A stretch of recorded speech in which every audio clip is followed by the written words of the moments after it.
How's it going today, ladies and gentlemen? It is that one guy back at it again with the full party. We have everyone here lined up as you see below. We are excited. They just got back from the Fey realm and they are already ready to hang some people. Yeah. I'm ready to hang no one. But let this be known. Yeah, there's a little grudge against some a party group, Deer Man, We used to be good possible, friends with him, but then he possible ditched cat, us. and definite Fox. Oh yeah, fuck that Fox. He's following orders from his leader. He meant no harm. He meant all the harm. But we are here having a good time, and we are excited to get back. We're going to go ahead and go over introductions. I have most indeed updated the intro video. I pray to all that is holy that it works. But it's cool. New animations, the introductions of a new character. But speaking of introductions, let's go ahead and introduce our characters, starting with our newest member. Sanjiro, please introduce yourself and the character you play. Ooh, I'm Kojiro. I play a Kensei monk. Goes by Sanjuro. What? Got it. Is it? What else I got? I mean, that works. Because of how you mentioned that, I have a question now. Is that your actual name? No. It's just what I Okay. go by. Okay, thank you. Leah, would you like to introduce yourself and your character? Hey, my name is Rach, and I play Leah, a rogue fighter, who is thrilled, but at the same time, given the circumstances, not so thrilled to be out of the Feywild. Yeah. It's a little mixed. You guys Yeah. kind of like left the frying pan into another went right frying back pan. into the fire. kind of I into felt another like I was frying being pan. toasted alive I in would the say that we're now Feywild. in Make the great fire. weapons. We were in the fire, now we're in the broiler. Yeah, not any better on this side. But we'll get to that in a moment. Timothy, would you like to introduce yourself? Hi, I'm Pi. I play Timothy, the fairy bard of the group, who is still madly in love with Theo. Still has trust issues with all the doppelgangers that had popped up into his life. Best friend is Delphi, and that's about it. I gotta check my routing. I think my music is playing through my mic. Uh-oh. Well, it's going through Discord, okay. My But- yeah, it was also going through my mic very quietly. It was blending in perfectly with the Discord, so you couldn't see it. But I'm looking at my broadcast mic and I see it like moving up and down. I'm like, why is that procky? And then I realized, oh, it's the music. Yeah, it was attached to the system settings, so it was like double playing through my mic and your guys' stuff. Fix that. Oh. Okay.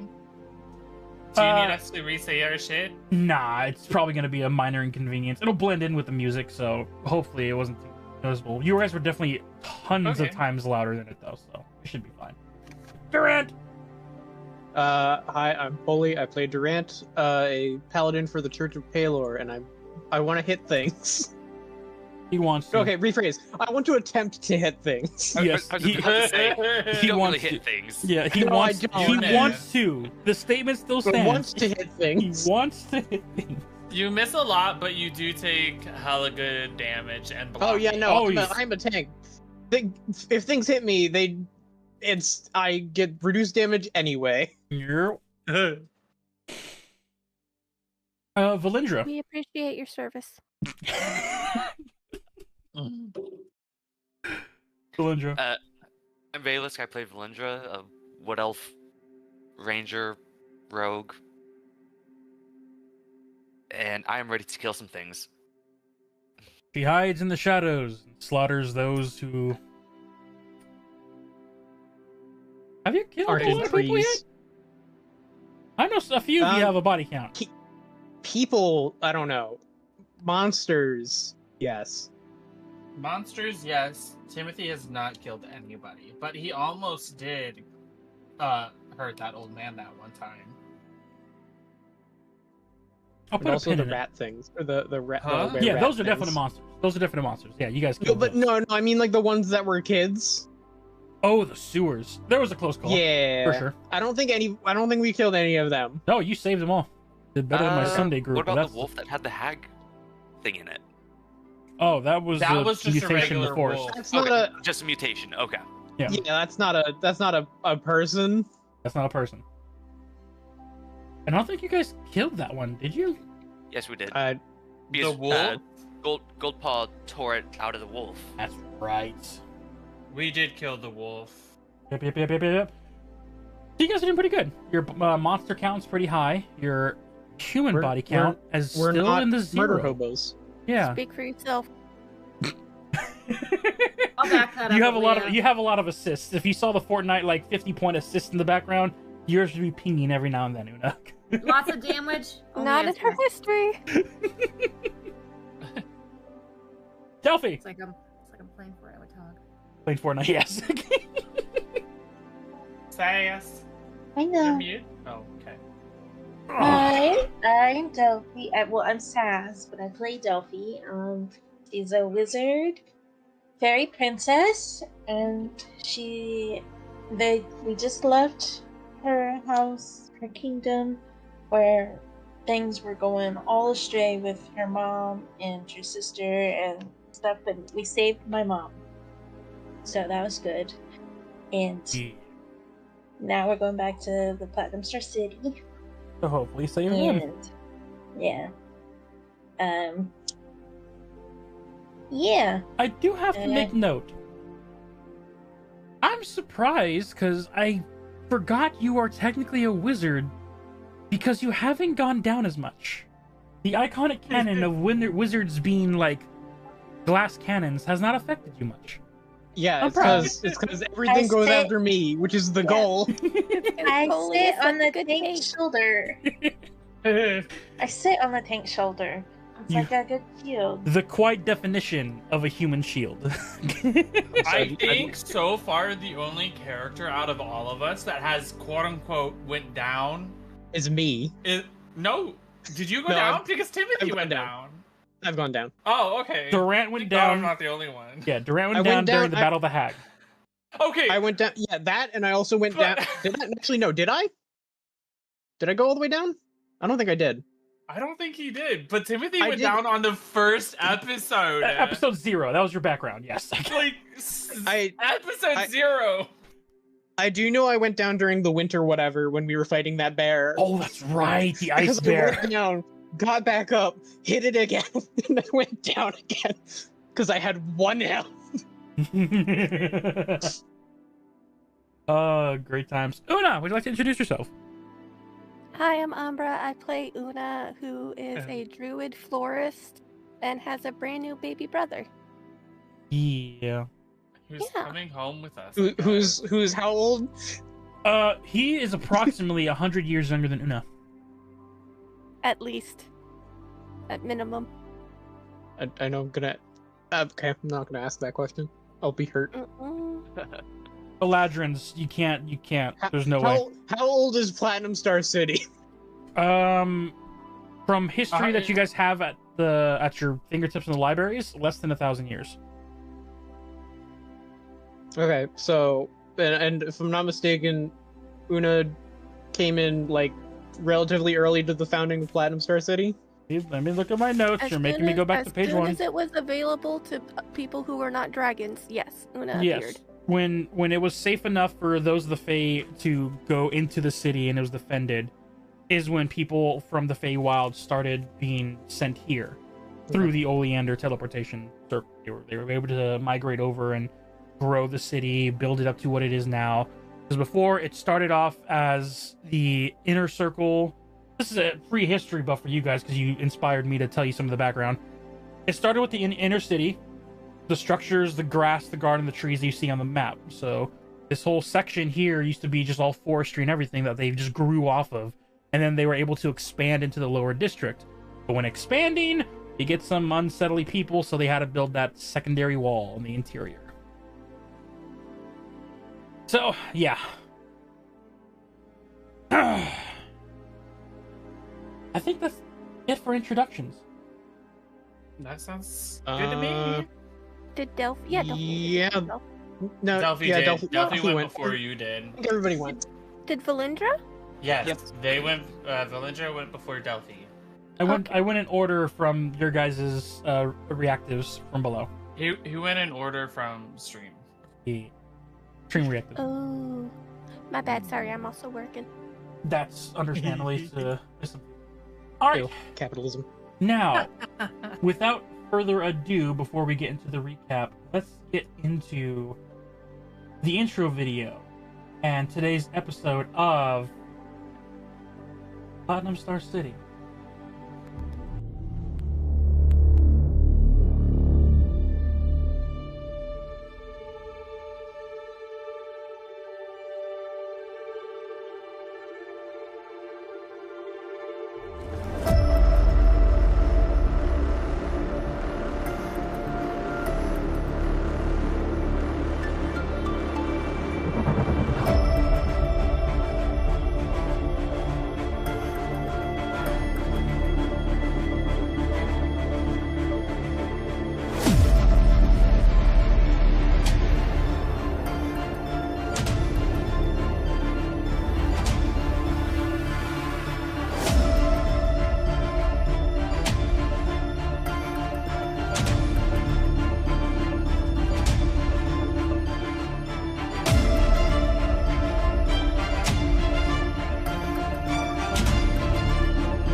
And we're back.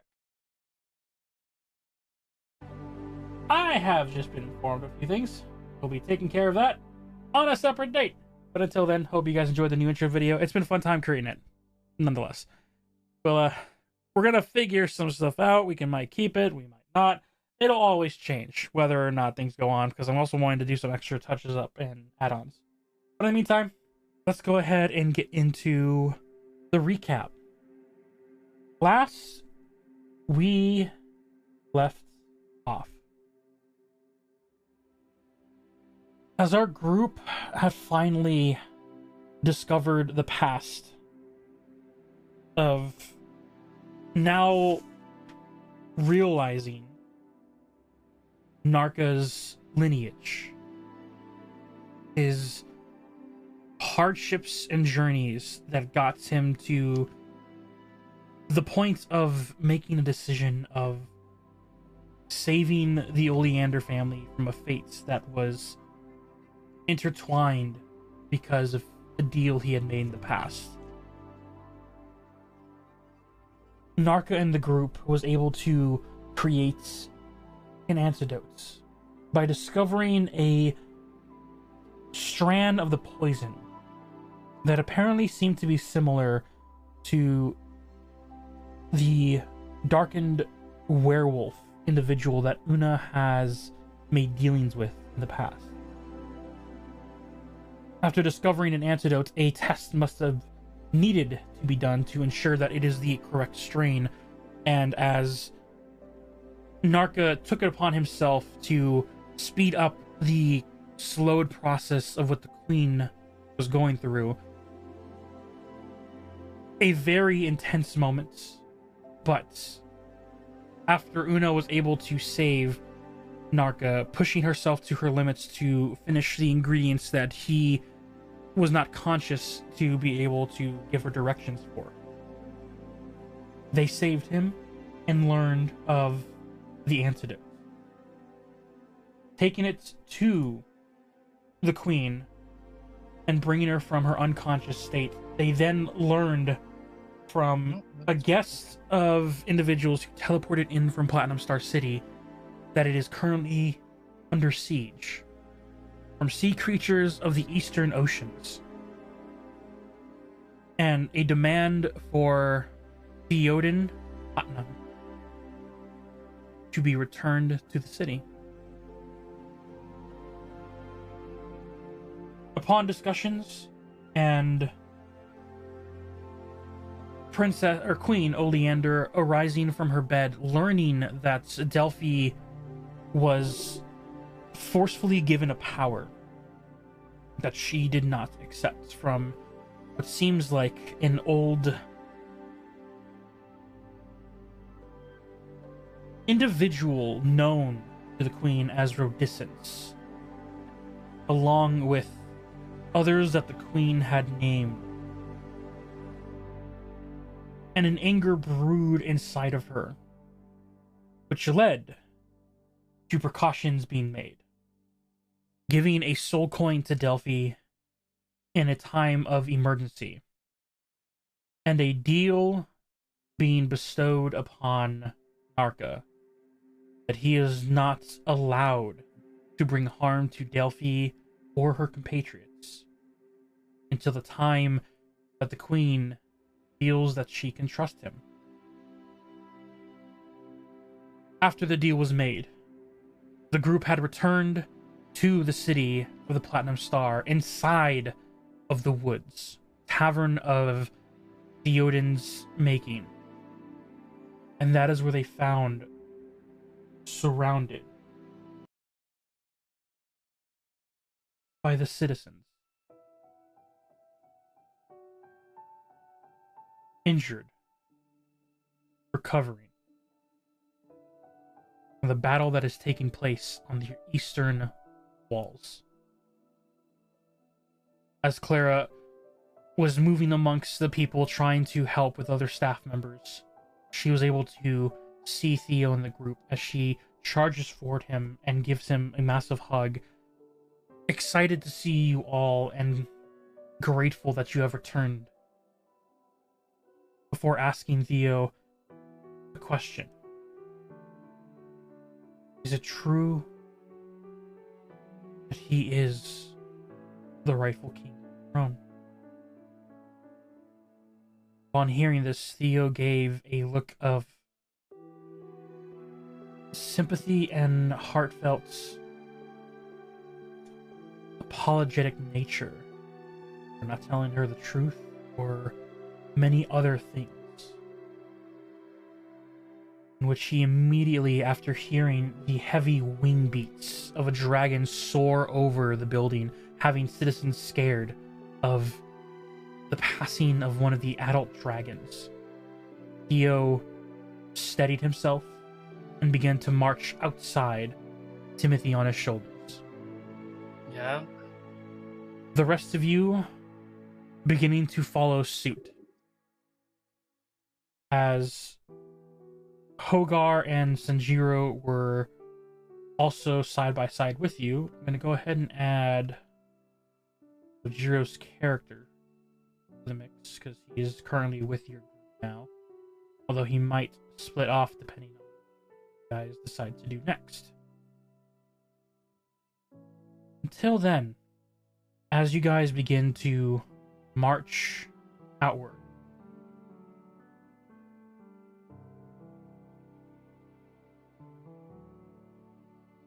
where is it that you guys wish to go, or do you guys simply follow Theo of where he heads off to?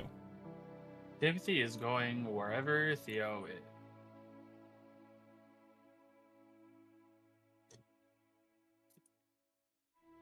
The rest concur. Theo, where are you which area are you going to? I'm gonna find my brother. I need to talk to him about the situation going on and what we're gonna do.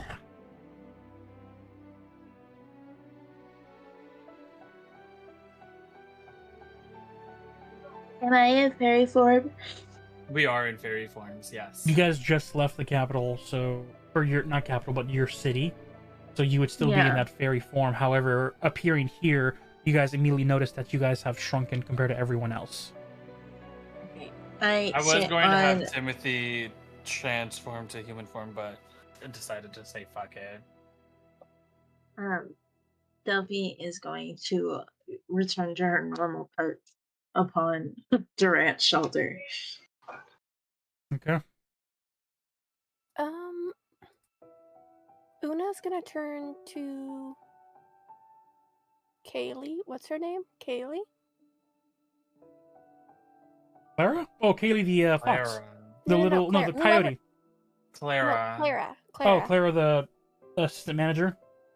Yeah, what are the roads like? Do you think I can make it to my shop? If I can start making potions, that might be ideal. That could probably be helpful. The roads have been packed up here on the western end, but the eastern is cleared up. Only adventurers and soldiers are on that side of town now. Okay. I'm gonna turn to Elian and Narka and say, should we try? I mean, if we can get potions getting made, even if it's just a basic potion, it could be beneficial. I mean, we already have a lot of injured people. See your brother look to you.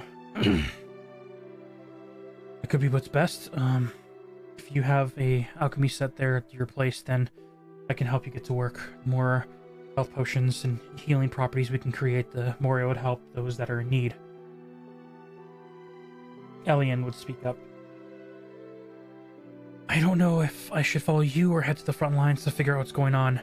We could use some intel, and I can get what I can and head back to you at your shop. Okay. Una will turn to Leah. Do you want to come with me then?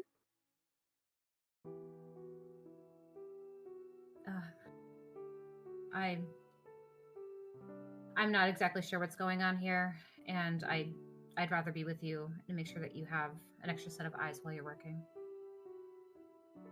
Okay. Una will relay all of this to the rest of the group. I thought we were all together. Well, Right, they but would. she's gonna make sure that you guys heard. Yeah, it's like the side comments through the Oh, okay. small whimpering cries of individuals in this tavern. At this point, that Theo would turn around to you guys.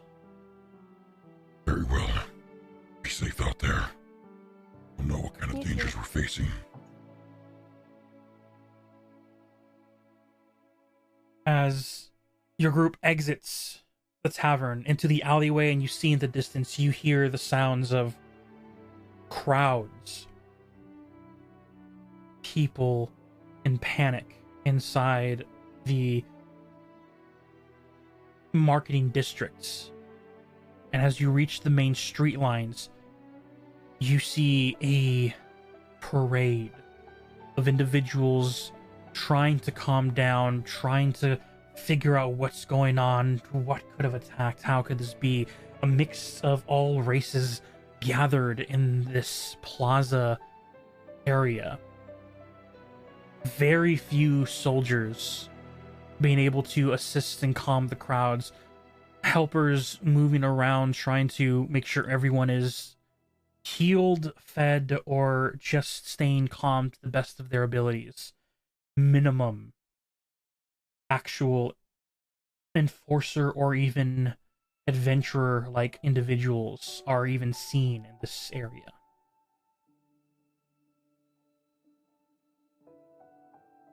We were gone for too long, you guys.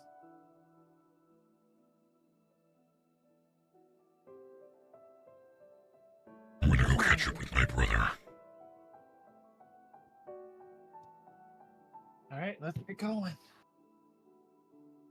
Timothy, do I look you at- wish to stay with your group? I would like to go with you. Very well. The rest of you, if you're able to catch up, we'll meet up at the Eastern. I have to figure they have a base of operations, probably the Adventurers Guild. Sounds fair. I have a quick question, Josh, above table. Yep. In the Noble District, there is a secret entrance right here, right? Somewhere around here? There is a secret passage there, yes. Okay. I'm gonna head to see if there's any magical items left that have not been that my grandmother has given out for defense. Do we see you take off? I haven't yet. I'm saying, hey, Okay. Yeah? That's what I'm just telling you. I'm going to head up there and go through that secret passage. Is what my plan is. Okay. Instead of circling all the way around. Well, the gate, you can go through the center gate to meet towards. It'd be the fastest way to get there. And then if you need to meet up with the group, you can take that sacred passage, which leads you to the back end closer towards the Adventure Guild, where Theo predicts where the base of operations for any type of war meeting or plans will be held. That's what I will be doing. Okay. And I explain that to them.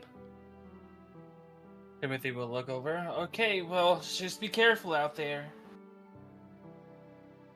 Even though the battle's to the eastern shores, we don't know what kind of creatures we're up against. Does anybody want to come with me, or do you guys want to go your own way?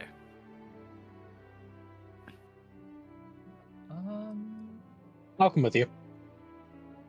Alright, so Polly's going. I'm gonna assume That means Seth's I'm gonna going. go. Yeah. Okay. I go where Polly goes. He's my feet right now. Okay. Okay. Leading up the I party, think this we'll- can only go so well. As Hogar looks to you all, as you begin to walk towards the open crowd, looking at you, you see him as he... I'm gonna head with all my friend Senjiro here. We're gonna head to the front lines, back with Dagon and the rest of them. See you guys there. Yep. We'll get there as quick as we can. Good luck, everyone. To you as well. Off we go. You guys send off in your different directions. We have Una, Leah, and Narco would be with you too. You have Durant and Delphi, those two. El, Hogar, and Sanjiro will head to the main front lines. And Theoden and Timothy will take to the skies. You see, as when you all head to the main plaza opening, as Theo will begin to slowly emit his magic, you feel a warmth of energy hit the area of radiance. And as it does, you see the crowd feel this warmth and immediately turn to look. They give a birth-wide space as he slowly will transform into his adult dragon form.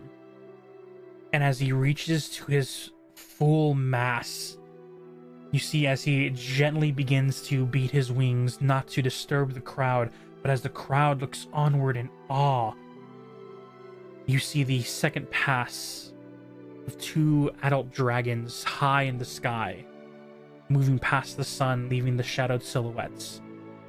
And as Theo looks up to them, he begins to take off an arch after, with Timothy hanging Timothy on. follows. You're hanging on because your wing speed cannot meet his. You grabbed onto his horn and you are hanging on. I need a strength check. He is taking off gently. He's not moving as fast as he did when he got you guys to the Oleander Kingdom. He's gingerly making his way up. No tornadoes like for the crowds haste below. and all that shit. Yeah. God damn. Dragon's fly speed is naturally 60 feet, so yeah, you're just holding on. I mean, if I dash, I would be able to just meet his regular flying speed. I think it's safe to say you just hold on. Okay. As they take off into the skies, we'll have Durant and Delphi in one group,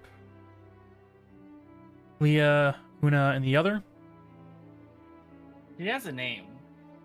It's Nar. Narka is his name, but it's I more can't believe sentimental this. that it is now a sibling brother.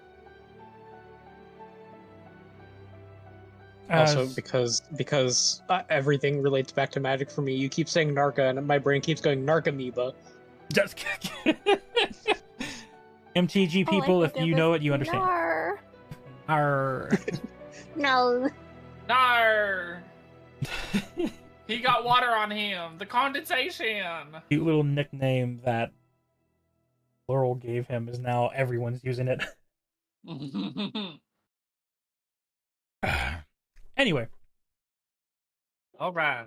as you guys split off, I would like someone to volunteer from each of your party groups to roll Okay. a d4. A D4? Yes. Got Okay. it. Two. Well, I'm the only one out of my group that has to do it, so. Yes. Fast, do you want to Okay. do it? So which one am I looking for again? On the The- D4? Depends on the D4. It's the triangle one. No. If it's the triangle one with no piercing on the bottom, you should be either looking at the very tip top. Whatever number is upright is basically what it is. The tip top Okay. usually has a number that's upright, or it's the base bottom that has it. Not the corners, though. Okay, Yeah, well, I- I got a 2. Yeah, I knew what a D4 was. The problem is that there are different styles of them. Yeah. Well, So I don't know if it'll My show. personal D4s are all the triangle. Yeah, so I have No, this they're- pyramid one where there's like a tip at the bottom, and so it's they're all Mine's- triangles. safe. Mine's not like that. And then there's this one where you have the ones on tops and the threes and everything. on the That's corner. mine. That's the shape of Oh. mine. So the very That was tip nice. top where the number is upright, that is the Okay, number that- you get. Okay, Yes, so but I got a 2. there are versions of that shape of the die that have different, like, are numbered weird. Yeah, some of the numbers Okay, are well- placed at the base instead of the top. Yeah, Okay. Well, that's I all, rolled that's just what my question was. And D4s can definitely get you. I know them as caltrops. If you let I one rolled a fall to the 3. floor, it is worse than a Lego. Ouch. Rich got a what? I got a Yee. 3. worse than a Lego Okay. because it actually is spiked instead of Yeah. Yeah. Who's rolling for Valindra's group? I got a 2. Okay. I didn't know if Delphi answered or not. No, didn't. I think Kojiro, she's muted. What'd you get for your group? Oh, I got a 3. All right. You are So- really quiet, Delphi. I didn't say anything. Oh, Yeah. you're I thing started lit up. to. So I started to tell you that, like, well, I was gonna tell you, like, I don't care who rolls, but then everyone started talking, so that I just didn't say anything. okay. So, Rach got a 3. Timothy got 2. Valindra got a 2. Sanjiro got a 3. 3. Valindra, call heads or tails. Heads. Okay. We'll be following Valindra's team first, right. Okay. followed by Timothy. Una, since you didn't. Wait, did Leah or Una roll? Leah Yeah, rolled I for rolled. it. Una, So call heads or you tails. could choose. Heads. All right. It'll then be Una's team, and then Sanjiro's.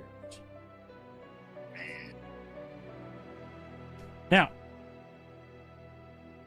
as you guys spend an hour pushing, not really pushing, but guiding and gliding through the crowd as best you can, having them make way, the first and prominent thing that individuals have are a recognition of Valindra's armor style. You are still wearing that archery uniform, correct, Valindra? Yeah. And as you are moving through the crowd, you see people are making way as believing you are a soldier trying to get ready to head to wherever you need to go. And then you notice the eyes of inspiration, hope, and or interest as they see the holy armor that Durant is wielding. And very few who react to the fairy on his shoulders. Not in fear or in shock, almost as if a symbol of hope.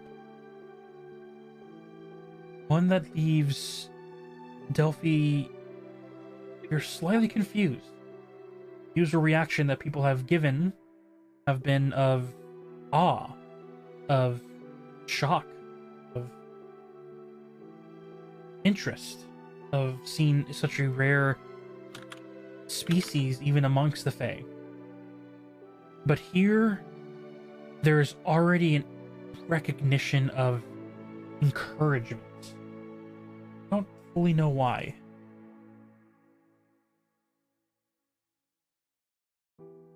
As you guys move your way to the castle gates, you see in front only one enforcer is stationed as he is trying to calm a crowd that is asking him way more questions than he can answer in order. It is at this point that he sees you, Valindra, approach.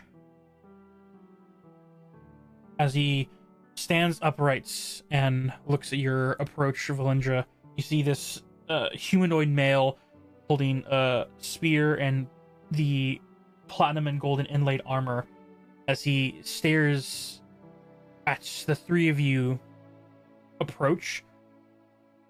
Do you need access into the upper district? Just briefly, yes. I'm going to see if my grandmother left any enchanted weapons before we head out to the east. Mother, you're of the Ramirez family. And you see him like almost turn to his like shoulder where you see like this embroidered bluish gemstone as he like grabs onto it. Member of the Ramirez family just came to the gates. Open it up slightly. You hear a small whisper back through the gemstone as it lights ever so dimly as the gate begins to slowly crack open, just enough for people to pass through.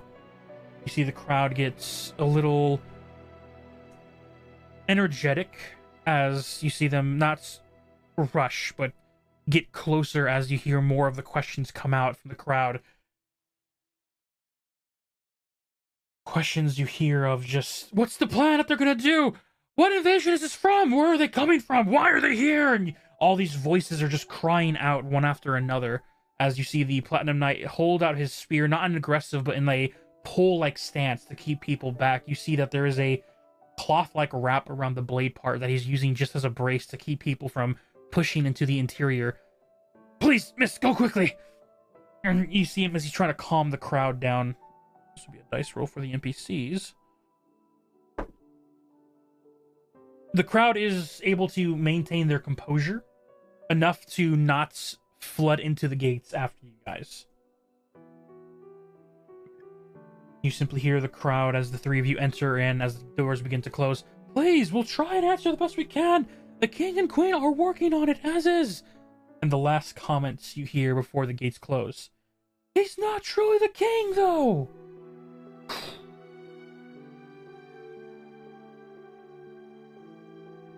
We're now in open area. Nobody's here, right? The interior of the noble district is barren. Valindra starts full out sprinting. Follow me.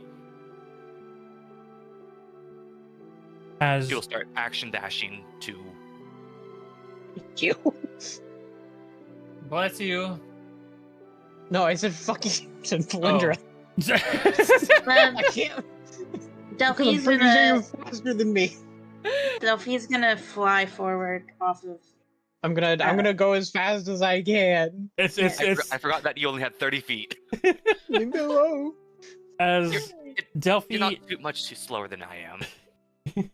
as Delphi and Durant are keeping up, it's more of the heavy armor clattering against the stone cobble floor that lets Valindra know how far ahead she's getting compared to the two of them. However, Valindra leading the pace, but I assume still staying within eye shot so that they can follow you, especially when you get to your building. As like my horse, and then you can't outrun me. Your group will get to the central districts. These individuals I assume these are not those people here. aren't here. Yes. Actually, better yet, you don't know where they're at, even though I kind of gave you a clue there, but don't worry about it. As you approach into your family's household building, massive, that almost similar to the King Castle itself, running through the halls, at first it is quiet, eerily quiet. The training halls. There's no sounds of arrows being fired, swords clashing, or individuals bracing for impact from combat. And that tension builds until you finally hear, which gives you a sense of relief that it is not empty, the sounds of moving footfalls as you reach into the scientific districts, the arcane schooling that your mother has with her individual apprentices, scientists, and arcane mages. As you turn the corner looking inside, it is organized chaos to the purest form. It is in here that you see individuals moving back and forth, left and right, bringing arcane stones to desk, others taking the arcane stones, grinding some of it. You see potions and items being built and delivered. Once that item is done, you see as the mage sets in a box and calls out clear as someone picks up a set of these boxes and then turning left. It is organized, but if you step in here, you feel like you will collide into someone. It is a constant moving system of individuals hard at work. Is there any space like on the back, like near the walls that I could slide through? First of all, is my grandmother even here? Do I see her in the throng of people? Make a perception check.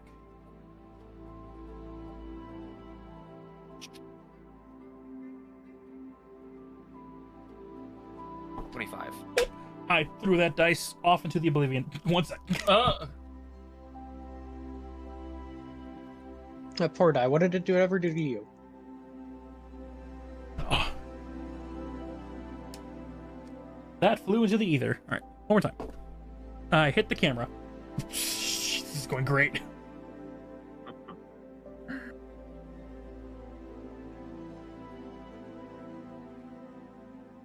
Right. Nope. Stay. Okay. What'd you get? 25. Out of all the call-outs and directional changes that these individuals are doing, moving crates back and forth, the one voice that sticks out past others. I told you to be careful with it, you... Ah! Your grandmother, who is agitated when she's in work mode. We can tell. You... From knowing the office and the way that this place works, living here for all your time, it has never been this chaotic, but you are used to the lingo as you begin to move with the system, giving your own call-outs of on your left, moving through, passing forward, incoming, and all the scientists are able to maneuver around these call-outs. I would like Durant, because Delphi is able to fly over everyone, to go ahead and make a either acrobatics or athletics check to be able to dodge, or first of all, Durant, do you even come in with me? That is a good question. I will attempt to. No. All right. 18 for athletics. As you move through the crowd, you see as Valindra like squirms through giving callouts, which gives people to change the directions every now and then. And as they change into you, not knowing your steps, you are able to use your almost combat skills to like brace someone who is about to bump into you and then maneuver them around you. A perfect like parry like movement that keeps people from clattering and clashing. But you're still a little bit behind Valindra, but over time will be able to catch up through the crowd. Delphi flying over everyone's heads has no issues. As you get to the end, Valindra, you see as your grandmother is working on armor. Arcane armor. You see as there is a creature's arm sprawled out that she is taking samples of and imbuing it into this magical armor as she calls out, "I need more samples, please. Thank you." I'll reach into my bag of holding and start grabbing out the basilisk items. You pull out the items that you have collected. You set them on the table. I do. As you set them on the table, you see as your grandmother, without looking up, goes over, grabs one of the basilisk scales, lifts it only about 2 feet from the armor she's currently working on, before, not even looking, tosses it back to where it was landed and goes, "Wrong texture." It doesn't look up.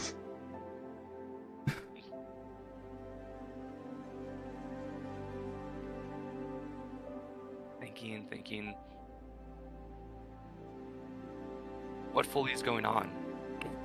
You see in front of you a armor that is dripped in this like teal and ocean blue like scales that are going across the plates, being arcanely stitched into the plates, almost like a chainmail like structure to it that is blending in with the platinum and golden like inlays of the natural enforcer armors.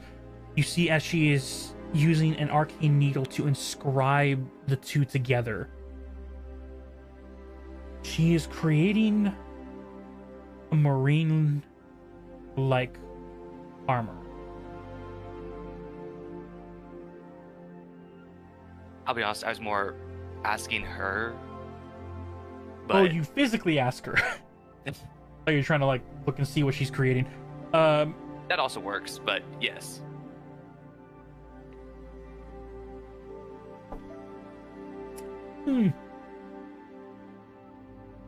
As you... That's an oof. It's all still bright. Hopefully you can see what it is, because, Yeah, that's a 3. It's a 9. Oh, that's a 9? Yeah, it's hard to see because it's the way it, like, shines compared to... Unless the sparklies are moving around, the light's just bright. But, nonetheless. Hearing your voice, and thanks to her, perception, she first answers like if talking to another individual who is not one of her scientists. "I'm stitching together the marine outline layers with the platinum armor." "Oh, Valindra!" And you see her going for a hug as she like puts down the arcane needle. She envelops you in the hug. "Oh, where have you been, girl?" In the Feywild. There are things happening there that took some time that's still happening. Have they been attacked as well? It definitely seems to be gearing up that way. That's interesting notes. You're gonna need to take that to the front lines and let them know what's going on. That's so confusing. Tell Draco he is currently in charge until King Theoden arrives. He's trying to find his brother right now. He is back. Good. Very good. We need structure. Gosh. Since that stupid announcement, everything's been so darn confusing. Wait. She didn't know that Theoden was the true king? It doesn't seem to be that way. Huh. Delphi, after hearing her say that stupid announcement, she's just gonna say, "What announcement?"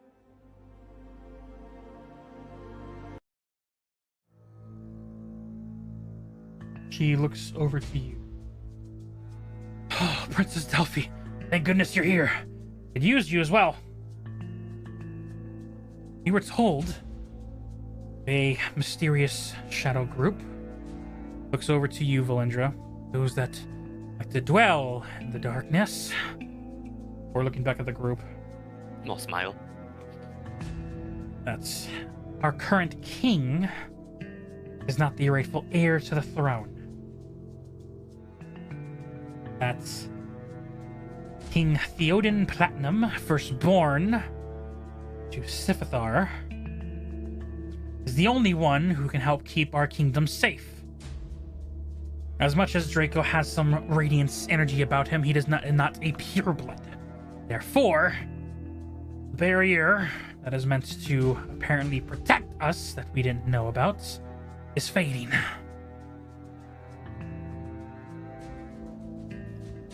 Not only is Theoden able to reestablish the barrier, but we were told that the princess of the fairy kingdom is able to assist.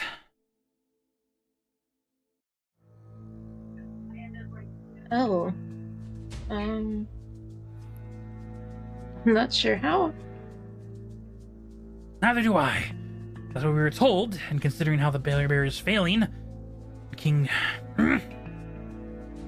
as Draco admitted to it as well. Addressed the kingdom, told him about this only days after the incursion happened.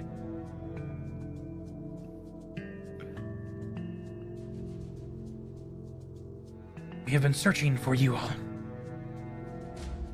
Didn't know you were in the Fey realm. That would have been a good tidbit of information. Yeah, it's may have been a week and a half for you guys. It's only been 3 days for us.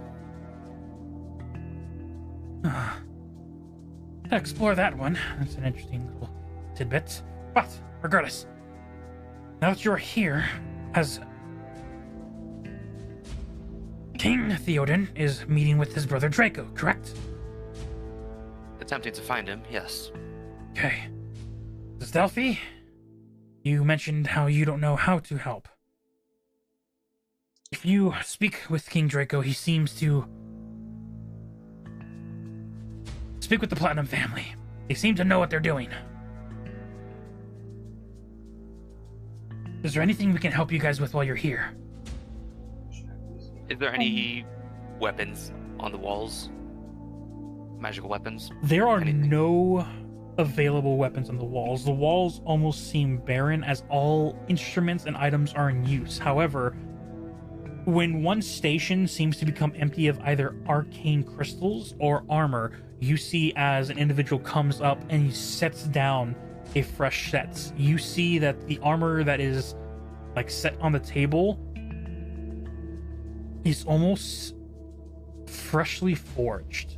The heat has simmered down to be able to grab, but you can see the grades and the imperfections of there's no symbol. There's no time for a design outlet. It is made strictly to create armor.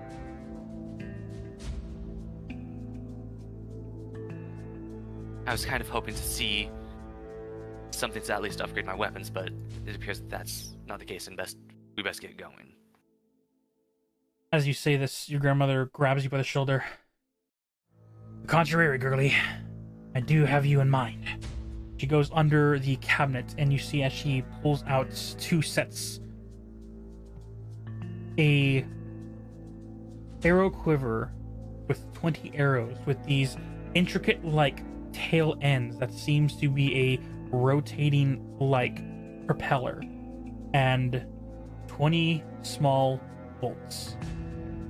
These are torpedo arrows I made for the other archers already in the front line, but I kept these for you. He hands you the bolts.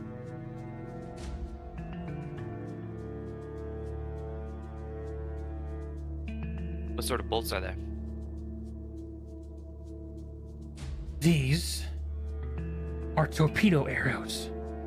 Even when they hit the water, or when you fire them under the water, they will not lose their momentum.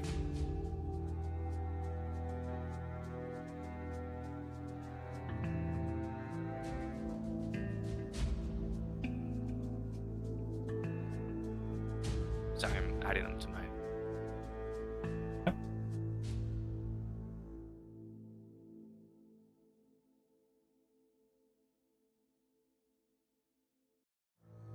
Use these bolts for you. And if you do go to the front lines, take these to your brother. He's already there with the other archers. Oh, thank God. At least he's alive, still. Sorry. Beauty. Last I heard, yes. We don't get much updates, we just get requests of what we need to build next.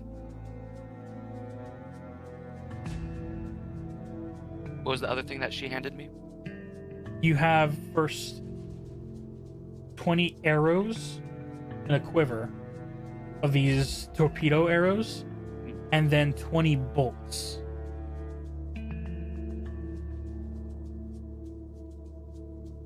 One can be used for crossbows, the other is used for long bows and short bows.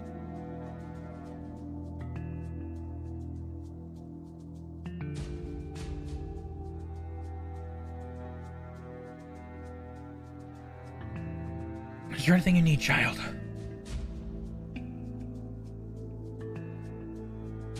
No, I think that's good enough. Okay. Thank you. She looks past, sees the princess, looks then to Durant and his holy armor. You're gonna be taking the front lines as well, right, boyo? Yes, ma'am.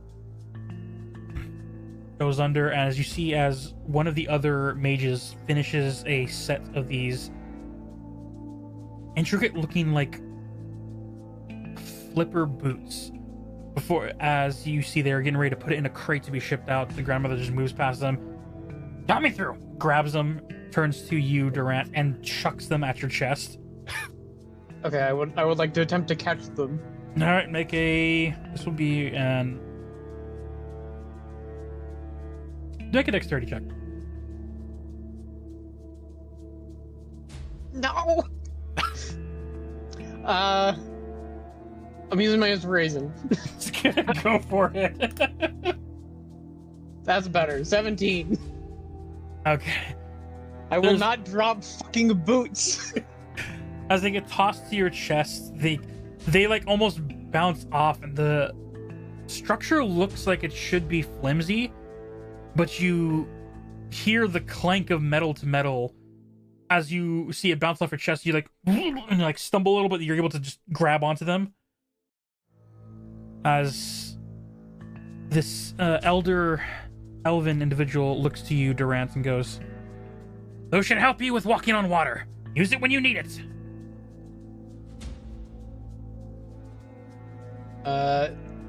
Is there any limitations on them? Like a time limit or use? No. As long as you keep them on your feet, you'll be fine. Cool. Durant, please add boots of aquatic agility to your inventory.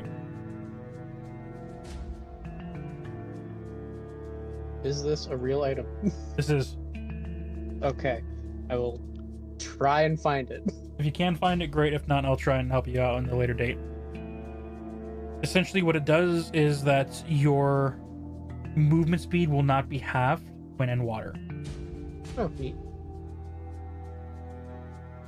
And if I remember correctly, it does actually also let you walk on top of water if needed. But, bless. After these were given to you, you see as this elder looks up to you, Delphi, as you were floating in the air. Please, you don't know how. Somehow,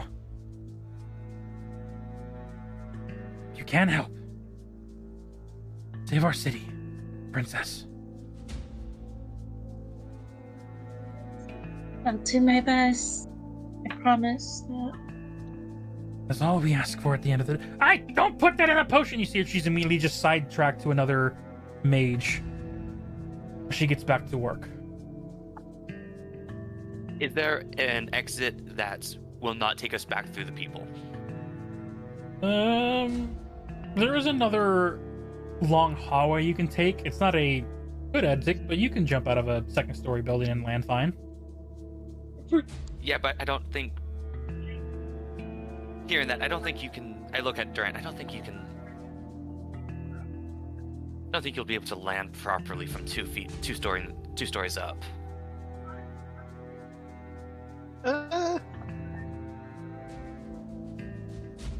It wouldn't be fun, but I might be able to do it. Fastest way to get to that back exit. You, Valentra.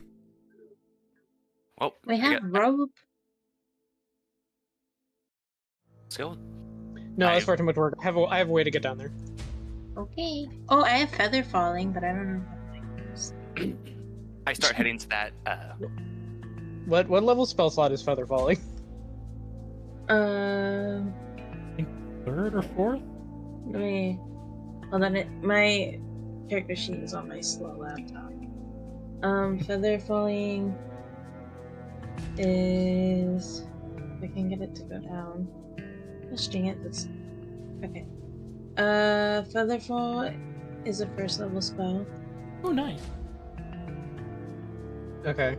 That would be better than what I was gonna do. I was gonna make you step down. Did we... That also would have worked. I have a... On my character sheet, I have one of my spell slots checked. we have not... We have not rested. Not rested since you guys arrived from the city. Okay, so that's correct then? Yep. Okay, no, that's Which fine. is why I'm hesitating to use a Misty Step, because that would be my last 2nd level spell slot for the day. Okay, I can toss Featherfall on you. Okay, thank you. Fly is a 3rd level. That is right, Monel. Thank you. I will start leading us to that hallway. All right. As you make your way Into a down window. the hallway, heading to the open passages, you guys see there is a massive teleportation room, a place where you know, Valindra, that the group was originally supposed to arrive in. And you see on the far corner an open window space where air is able to breeze in gently as you're able to climb up as gracefully as you can. Delphi flies. Durant, you have to do a small little climb, but for the sake of brevity, you make your way up to the top, and then sure enough, about 2 stories down is the floor leading to the back exit. Right. As Valindra, you just hop down with grace, I take it? Yep. All right, go ahead and make me a acrobatics check for the landing. Delphi, Delphi, because feather falling can target up to a certain amount of people, correct? 5 people. Oh yeah, if you just want to feather fall them, they can just all hop down easily. It wouldn't matter either way because I got 21. Oh yeah, you're fine. Yeah, I mean, I'll just cast on whoever needs it. All right, I fly down, so I'm fine. you're absolutely fine. As you glide down, you see the 2 of them begin to fall with grace. There is like a gentle breeze. It almost feels like you guys yourselves have butterfly wings that are just gently gliding you down to the surface as you both land. Not having to tuck and roll like you usually do when you hop out of this window, Valindra, with momentum, but still works. You're able to make interesting way to fall. That was a nice way to fall. Semantics. It's fun to not just, land so hard, isn't it? It's different.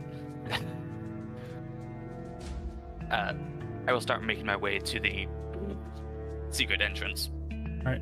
Where that line crack is in the back area, you make your way as Durant and Delphi begin to follow suit. As this happens, you'll be moving back to Timothy. Okay. As you are on the head of this adult dragon, as he flies to the top of the skies, where the clouds meet, I would like you to make a perception check, please. Okay. Well, 11 plus. Oh god. 11 plus 2, 3. 13. 13. I understood what you meant. Oh my god. It still works. As flying up, a single eye from Theoden looks over to the eastern coast as you just hear him more heavily growl. I look over and see. The Is that what entire my perception was? yes, Okay. the entire eastern docks, all of the heavy fishing ships.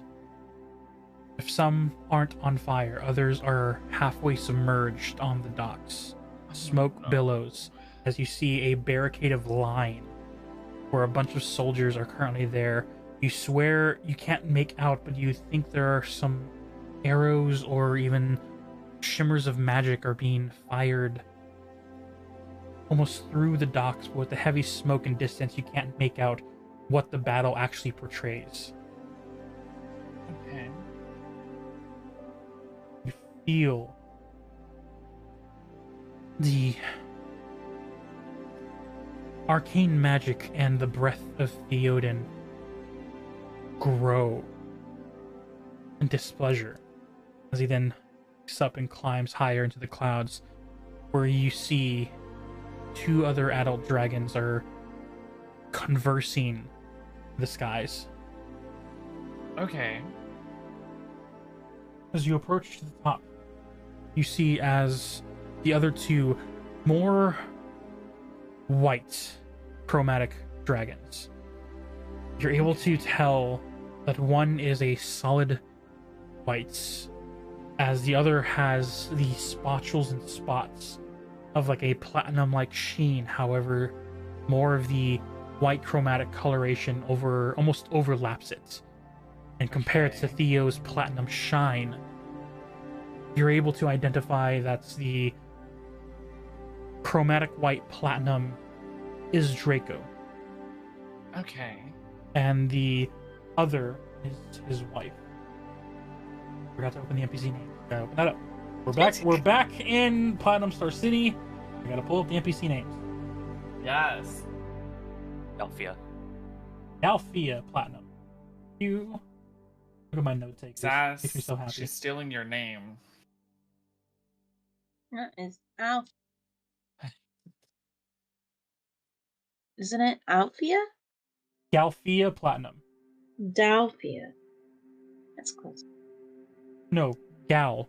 Gal. Right, Dal. Are we hearing the same thing? I'm hearing this- Delphia with a D, with like the same as it's a Delphi. G. It's a but G. with It's a G. A. Galphia.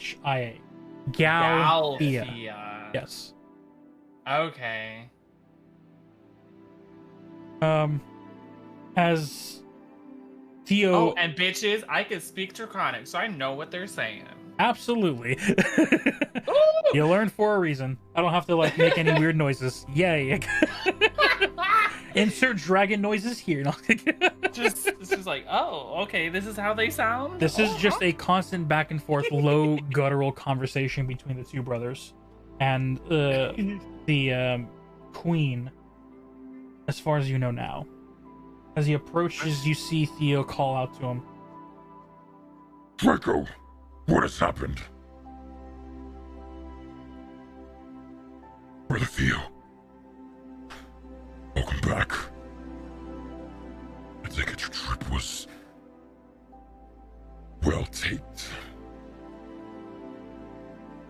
not the time for that. What has happened to the city?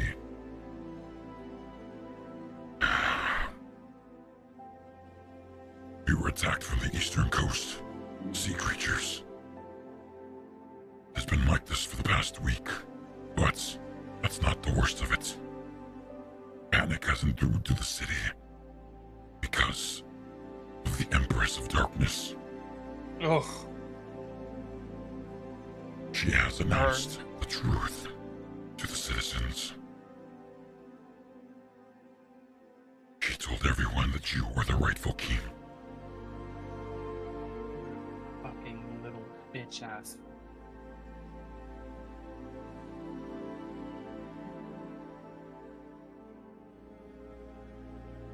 I don't know why that girl is starting to start trouble, especially at a time like this. But nonetheless, Arrives on. Do you actually say that? No. Okay, you sure? but nonetheless,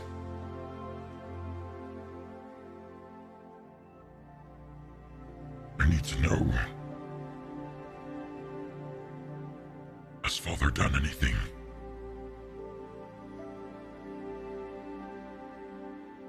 As of now, no. He grows weaker. He's been trying to keep up the barrier for now.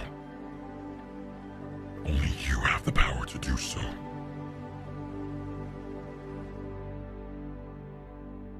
I know. Where's the scepter? I left it on the throne. It should be there for you to claim if you need it. Very well. Is there anything else I should know about? As a matter of fact, yes. You see in this moment as Prince Draco looks to you, Timothy. Okay. The Empress also made mention that the fairy princess of the Oleander is the one who can assist you on keeping us safe. If she chooses to.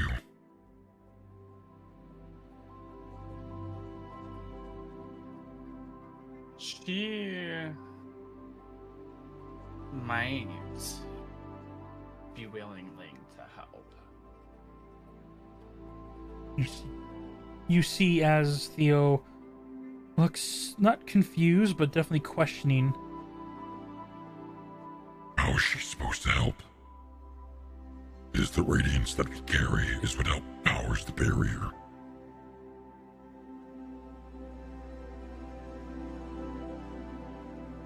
That is true. The Empress hasn't told us everything. But with that cryptic message, the citizens are now looking to both you and her for help.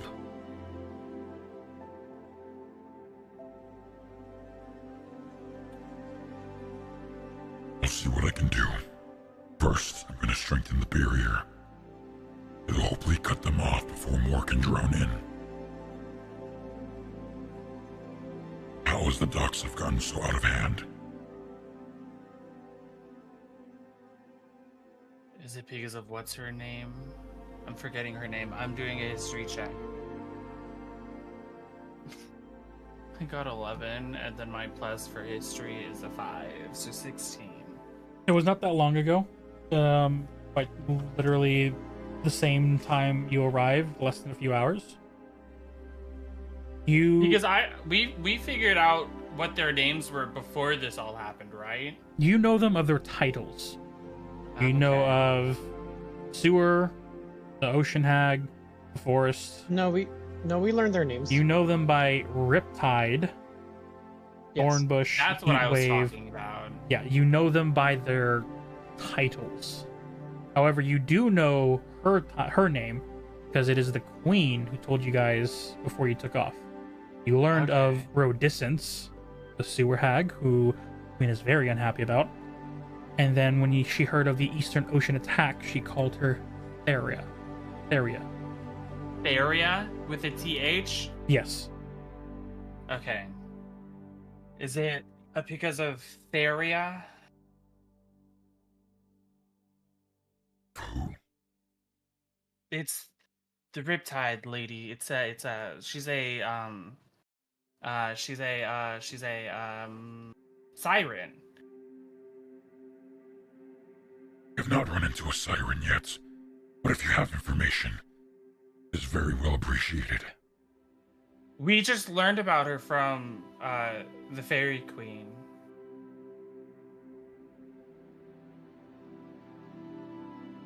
We're gonna have a war meeting at the Adventures Guild. It'll be held in a few hours. Gather there. If you have information, please share it. Okay. It is at this moment that the solid white chromatic dragon speaks up. The princess, once queen, Althea.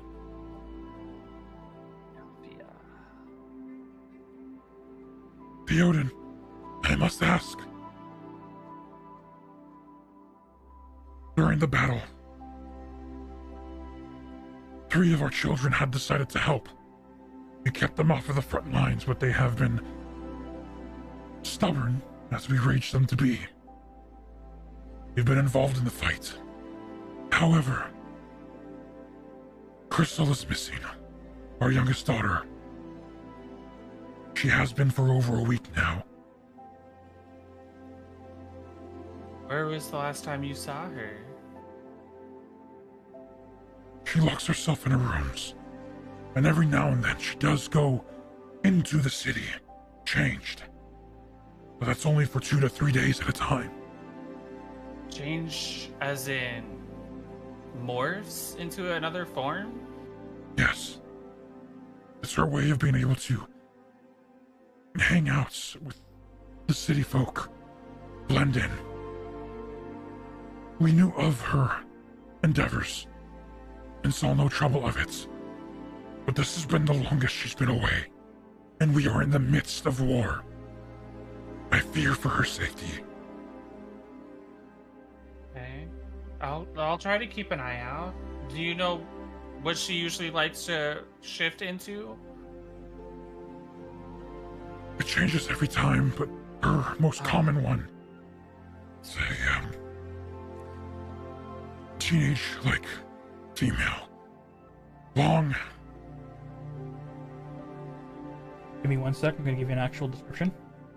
Okay.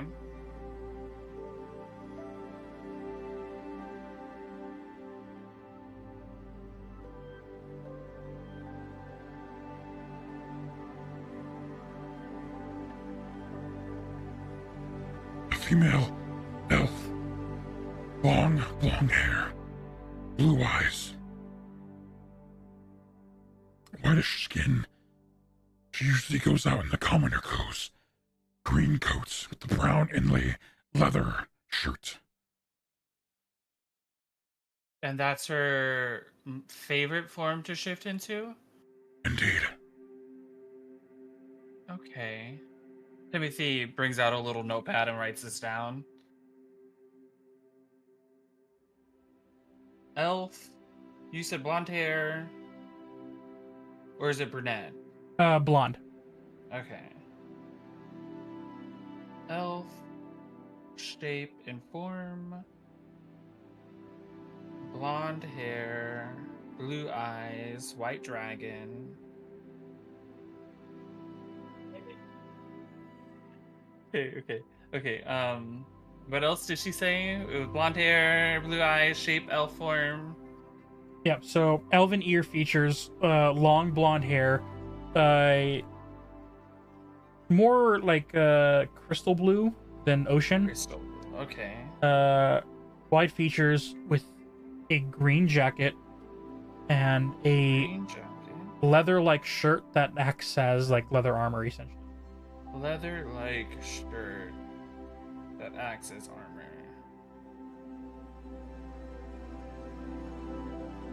Timothy will put that back into his pocket. We could see the token. Oh. Yes. She was just peeking.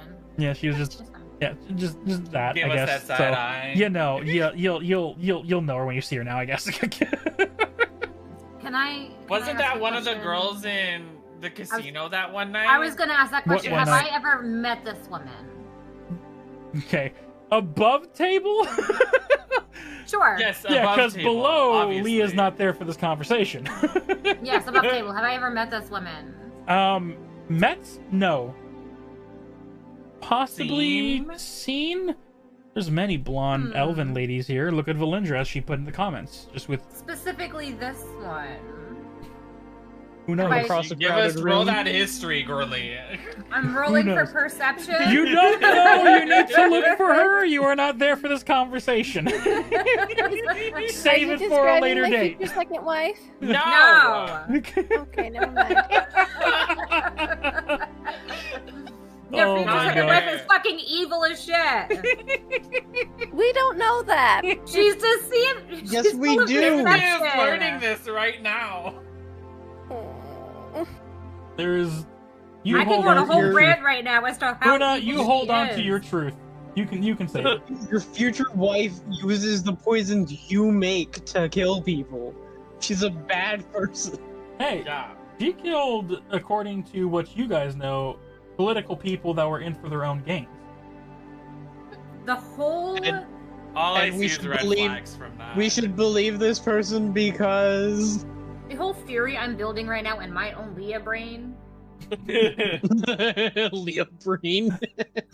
I thought it Listen, was the Rachel storyline Breen. Hold on. The reason that I met her in the first place and how I ended up in the Feywild and what's going on right now, I have a whole theory as to what the fuck happened. Do you want me to drop it in chat? Because it's a good one. No. Keep it to yourself for now. We'll have a discussion after. All right. Because I'm actually quite All right. interested. Bruce colorblind confirmed. Wow. Where she Only to the sees, color red. I don't only see to red the color flags. red. Only green. Yeah, red-green color blindness is the most common form of color blindness. So that's But not it's like only more common in men, though. I didn't know that. That's great. no, it's just the most common period. But yeah, it is more common in men. If you see me So, like, unless Umbra is lying to us. I know for like a solid I want to say 10 minutes during that conversation, if you see me like weirdly moving my lip, I kind of bit the inside of my cheek.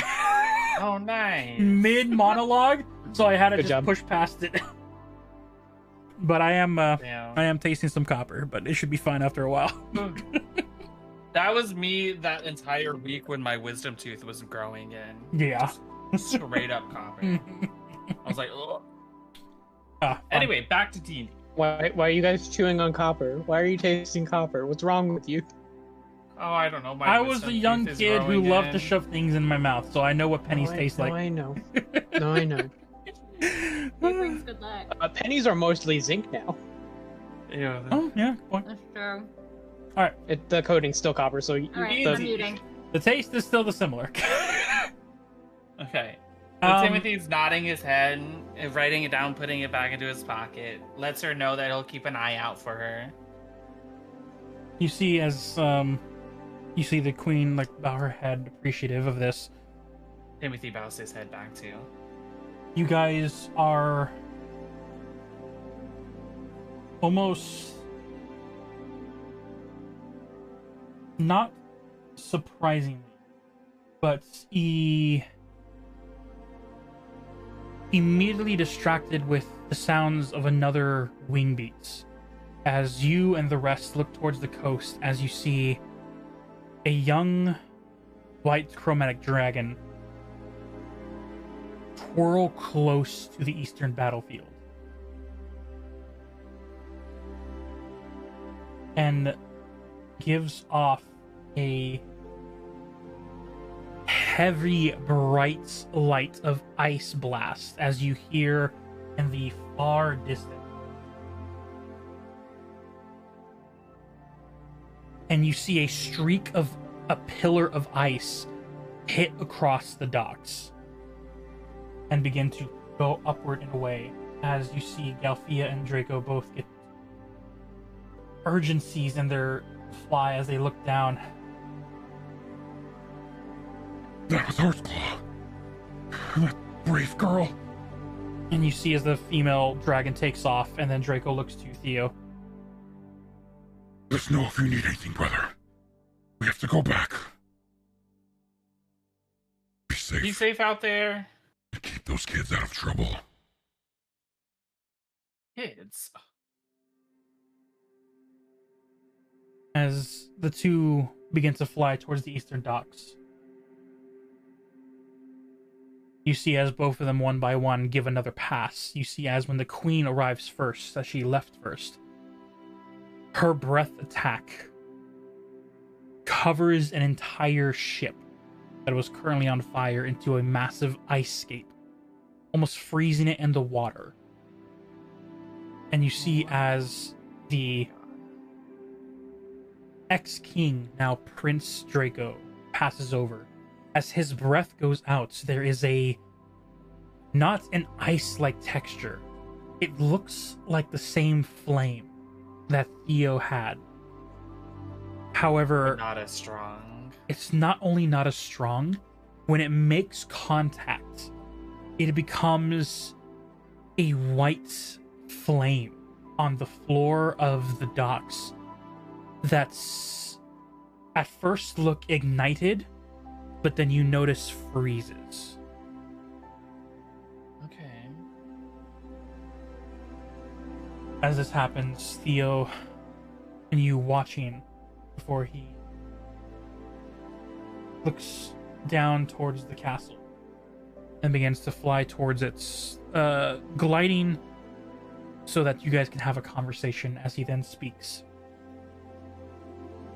Timothy, Yes. I'm gonna be stuck at the castle for a while. I'll be using my power to strengthen the fog. I need you to take your information, gather with the others at the Adventurers Guild. Share what you know, and any information you get that's new. Have your group bring it back to me. Okay. Be safe out there. You see as he hovers above the city castle now, slows and gets to a hover to let you be able to fly off without getting turbulence. As you Alright. depart from him, Alright. you I don't begin know where to go. fly towards the Adventurers Guild. You've been there Okay. once before, I believe. Yes. And as you fly down, barely leaving the windows, you see three individuals hopping out and begin to make their way across the elongated grasslands, heading to the back exits as you see Valindra and their group head for the door. Okay. I will fly over to them. If I can. You Unless you just absolutely want me to can. go straight to... Oh no, it's a way for you guys to meet up. Okay. As you approach down, you see as the other three are there. You are too small. Valindra, you don't have observance, right? That's another character? No, but I have a 17 of perception. That'll do it. You see as a blue glitter of dust in a small form gets closer and closer, and as your eyes are able to turn and adjust, you see Timothy approach you.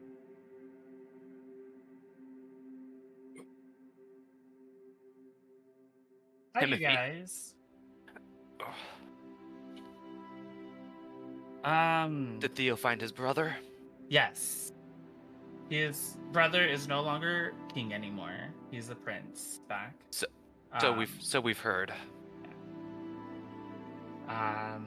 He's going to be staying in the castle for a little bit to power up. I think he said the fog. That makes sense. Yes. Also, Delphi, Draco was asking about you too. I was told that I need to speak with him. Right now, he's flying around with his wife and kids, trying to attack whatever is at the docks. Did he say that he would meet anywhere? And is there anything?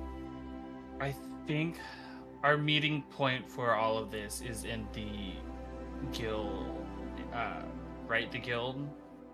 The Adventurers The Guild is where it has Adventurers been Guild. confirmed where the headquarters are for this war battlefront. The Adventures Guild, where all where the headquarter for all of this is going down at. He'll meet us all there. Good, then we should probably keep moving. All right. You can give us a full debrief when we get there. Yes. Okay. I start reaching out, trying to open the secret passage. As you move your hands along, you push against the brick inlay, and you guys see as a hidden brick mixed in with the wall gets shoved inward, and you see like an intricate maze design of multiple layers of doors that intricate and blend in as the wall begins to pull back. As each layer gets pulled forward, just enough for a barely 7 feet wide, but good 9 feet tall, just enough to have people sneak through, essentially. You guys The one by... way you describe that makes me think of Diagon Alley. Oh, I don't know that. You've never watched Harry Potter? Yeah, I'm What? sorry. How do you go through your life not knowing these things or watching these things? I live under a rock. I was like, did I describe the wrong thing? And No, then it's you like, described it right, but no, most you're- likely you described it right. However, that rock has a big label on of Christianity, and smash that over my life. Okay, that's fair. Then also, I won't encourage watching. I Harry do Potter want to at this watch it. I just point. gotta find it. I said I wouldn't encourage it anymore. Oh. Which is Yeah. unfortunate. yeah, There's a whole thing there, isn't it? yes. No, Rowling is just a monster. Yeah, she like Who the heck is genuinely Rowling? a horrible person. The person who wrote Harry Potter. Creator. Oh, Genuinely She- a terrible person. She is. I can only take your yeah. guys' word for it. I don't know any of this stuff. Ugh, come on. Like, Jess. okay, so you I remember how am they came under out with, the rock. All right, moving back in. Okay. remember how they came out with a Harry Potter game like a couple years ago? Legacy? Or was that last year? No, it was longer than that. Okay, whatever. They came out with Hogwarts? Hogwarts Legacy. And people were like, "We're gonna protest this because you're saying terrible things about trans people." And her response to that wasn't like, "Oh, whatever." She was like, "Okay, cool. I'm gonna give all of my royalties I get from this game to anti-trans organizations just to spite you." Yeah. I got my game for free. To put it in perspective, how harmful she's literally like been named in a court case. Yeah. Like a trans person experienced violence, and the person that was violent with them like directly referenced her. Like that's how much harm she's causing. She's genuinely a horrible person. Well, Everyone else involved in the films, mostly seems lovely, but like with the the author of the creator book, itself being the creator who themselves they are. is a bad person. Got it. Yeah. The actors even said things against her too, and it was like, Oh, Yeah. girl. Because Daniel Radcliffe is fucking great. Well, Yikes. Anyway, back to D&D. bringing it back in. Get away from that. Long pause here. Yeah, let's get away from topics that aren't fun. Yeah. And more not D&D wise. So My bad As for bringing that up. moving on to the next group, shifting back in time a little bit, as you guys, Una, Leah, and Narka are moving through the city. When you get to the library district, you notice how easier the traffic and crowd begin to start becoming. As you approach the school section, the only traffic Well, here seems to be... Yes? Along the way, Una has 1 potion of healing, and 2 extra potions of greater healing. If she passes anyone who's injured, she's giving those out. Okay. Moving along the citizens, you would see... It's been a few days. Most of them that are injured, none are seriously injured. Most of the seriously injured ones are already taken care of at either the clinics or clerical places. The only ones that are here are those that have, like, minor sprains or have already been wrapped up in bandages. None that are life-threatening as of this moment. Okay. Do we pass by any, like, emergency medical tents, anything like that? Not in this district, you don't. Okay, then never mind. She'll keep her potions to herself for now. As you pass the library district, you see the smithing district is ignited to its max. Carts are moving back and forth as you are able to get glimpses of blacksmiths going to work. The smoke of ash and smog that is building, and the hounding hammers clanking, takes up this street district now, as you see carts being pulled forward as the tabaxi cab like transportations now have wagons hooked up behind them, also slightly hovering off of the ground as they are loading up armors and weapons in the back. And you notice there are two types, ones that apparently get sent to the southern entrance, the main entrance to the upper kingdom, to the southwest, and then the other that gets sent to the eastern side of the city. As this goes on, you have to make your way through this traffic, but a lot lighter as there are little to no citizens. And you see the massive school that is across the street is filled with teachers and school guards that are currently at work, going to and fro from the library back to the tower.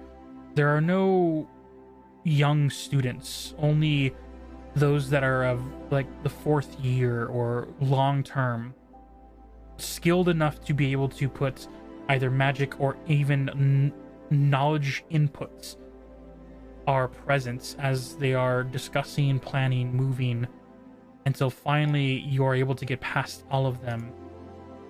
And as you get to your shop,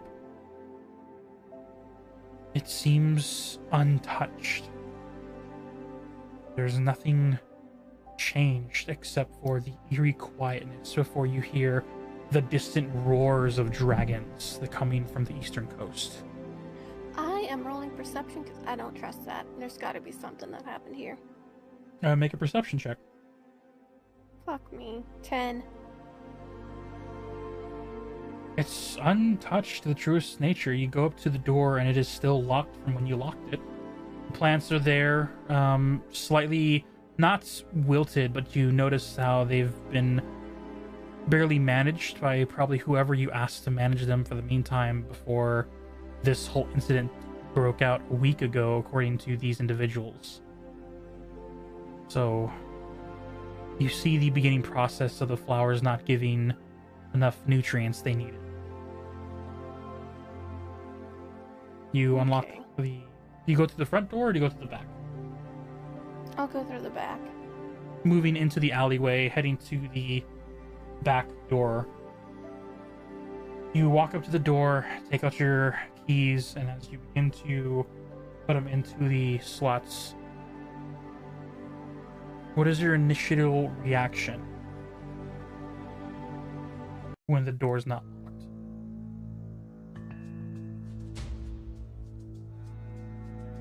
Immediate glance to Leah, like to indicate that something's wrong, and I'm gonna roll another perception. Something happened. God damn it! A 10 again. I'm gonna roll perception as well for 15. Narco will with- roll as well. 15 plus 8, giving me a 22. 23. Okay. Sorry, you have a +8 to perception? Yes, sir. Jeez, okay. I'm freaking Leo, bitch! I have a +7 to perception. I have a +6 perception, but it doesn't help when I roll a fucking 4 twice in a row. Were you not paying attention at the casino? Come on. Come on. I'm thinking, I guess you're right. We do have a +3 proficiency bonus now. Yep. Forgot about that. Narca also catches wind of what you were indicating, and you see as he pulls out like these 3 medical needles, you see something are dripping from each of them as he holds them at the ready. Jesus. He's trained just like you were, except he had full training. I know. Excuse you. I had a good amount of training too. You did. That's how you are skilled as you are now. Mm-hmm. You then turn to the civilian life with a side job. Anyway, Yeah. as Leah and Narka, you immediately catch that the door is not only not locked, but you look closely at the knob and you notice that the keyhole seems to have been scuffed, like if someone pickpocketed, unlocked it. So the door was not broken into.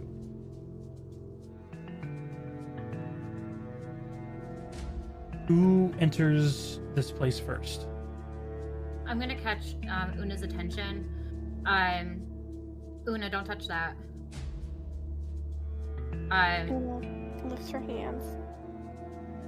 Look at the lock there really closely. Does that look normal? Does that look normal? Was it always like that? It's been scuffed. That's not normal, actually. That wasn't like that when we left? No. Someone must have picked their way in. He might still be in there. Una, do you mind if I go first? You can. I'll be right behind you. Sounds good.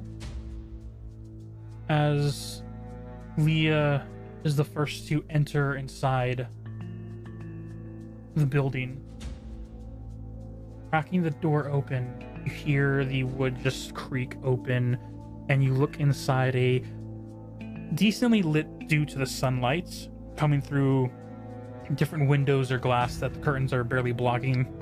You have a very dim light inside. And as the door reaches its full opening, there's no immediately signs of an individual inside.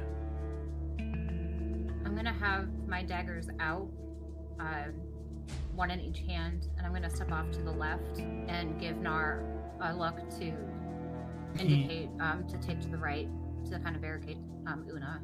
He immediately hitches to the right, and you see he has 6 sets of needles, 3 in one hand, 3 in the other. He is ready to launch them at any threat. Move inward inside the house. Una, you can guide them through this place of where you know things are located. Heading in I'll do that. through the back entrance of your shop. Give them a tour / guide of where they need to look and what is in the immediate vicinity. You want me to describe the building? Yeah, essentially.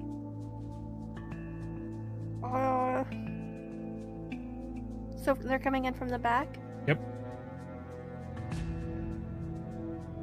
So the left-hand side, there would be stairs leading up to the second story of the house, of the building, where Una and Elian live.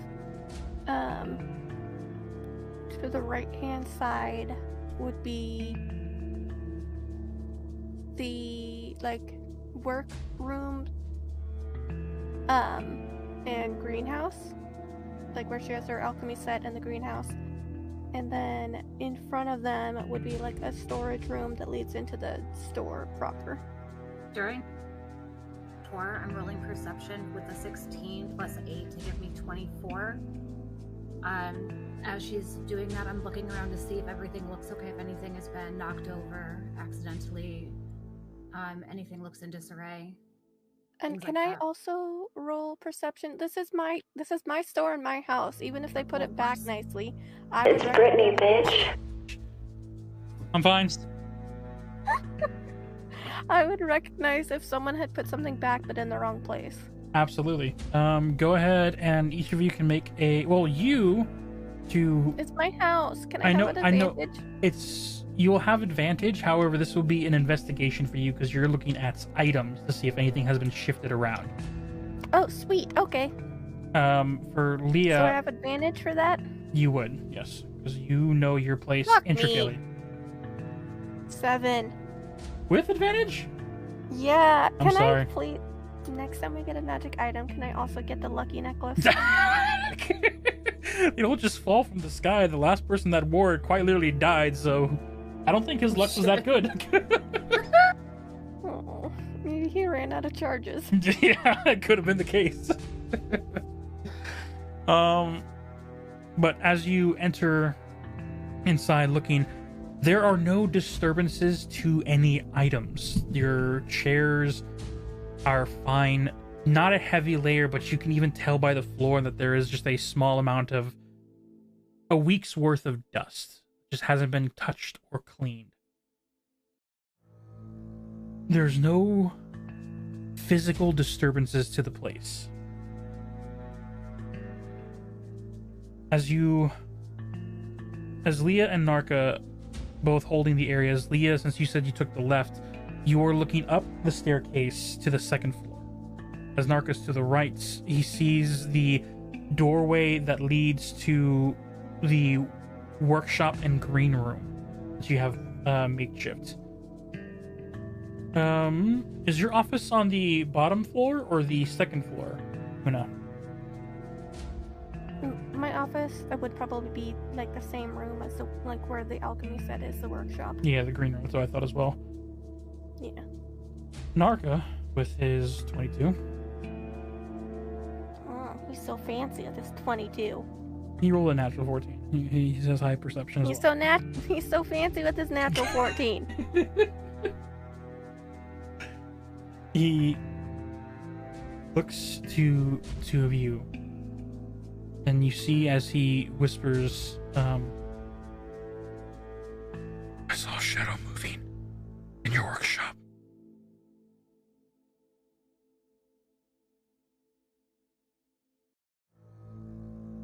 What would you like to do? Immediately turn and face Leah or Una. Una is gonna hold up a hand indicating for them to stay and walk into the workroom. I turn and face Make a Nar. persuasion check, because Nar is also concerned and now confused. Persuasion? Yeah. Nick, that would be a 7. Nat 20, I'm coming with.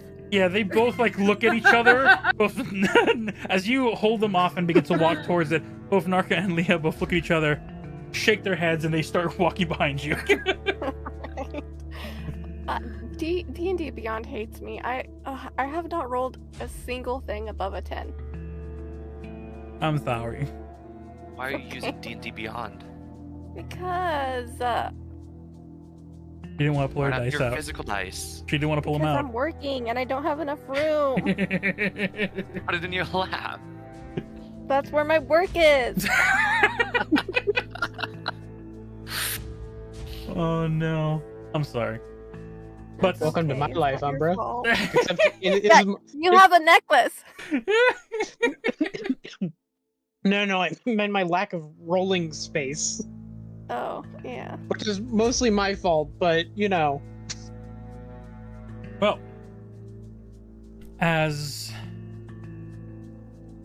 Una, you believe you are approaching the door by yourself. How do you enter? I just open the door and walk in. I have a pretty good idea of who it is. As you open the door and look inside,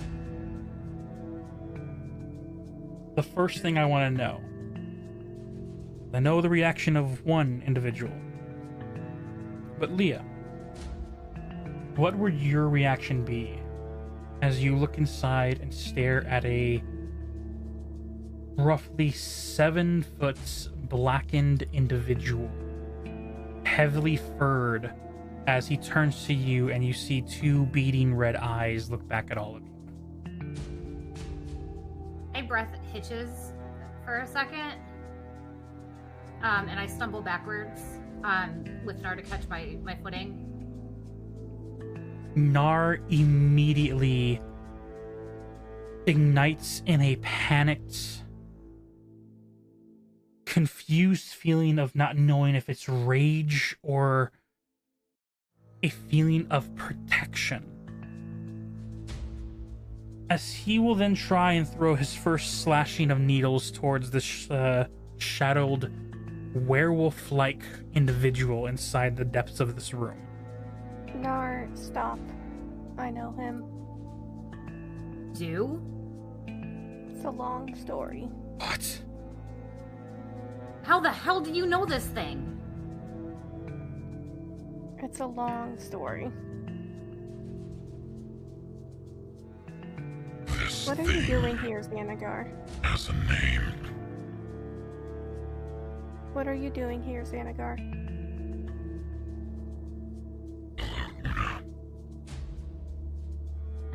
Hello, Xanagar. What are you doing here? I get the distinct impression you're not happy with me. Yeah, I wonder why.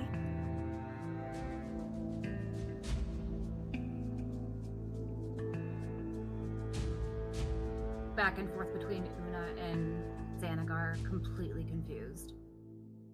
I'll answer your question. And if you don't mind, answer mine. To answer your question, I have returned from our journey beyond the mountain pass, Yeah, I figured that one out. and I have learned things that you and your group needed to know. Is it about the hacks?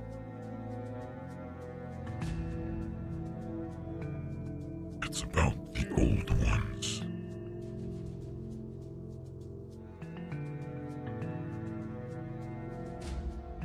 Above table, First. the old ones. Hold on, above table, the old ones. Those are the ones I was there when Delphi's mom talked about them, right? Those are the hags. Am I understanding this correctly? The old ones are the names that Queen Oleander did mention. And under everyone else's impression, yes, those are the hags. Okay, well, he just said the old ones after I said the hags, which means that they're not.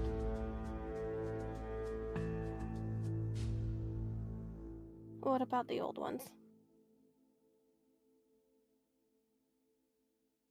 They're not entirely who we thought they were.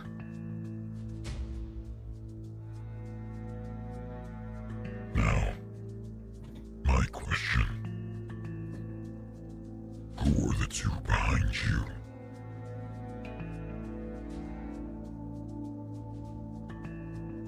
I look to Una. I'm still unsure if I can trust this Xanagar. One of them is your new co-worker, apparently, and the other is my brother, who I get the distinct impression you've met before. You see, as Narka is looking at him, holding the needles tight, but did not throw him on your request. He is afraid of this thing. To Una, co-worker, so we trust him. I used to. Now I'm not so sure.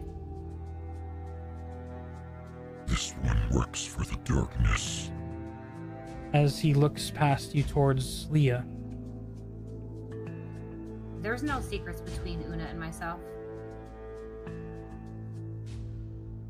She knows why I'm here. Recruited you. That information Una knows. I don't need to explain it to you.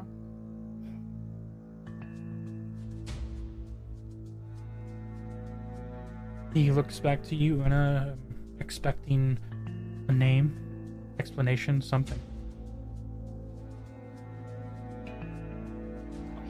He wants an explanation. He left me without an explanation.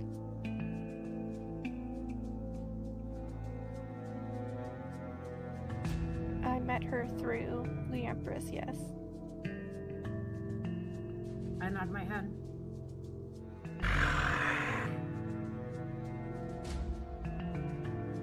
Co-worker is an appropriate term then. As for that one, I have no idea who he is.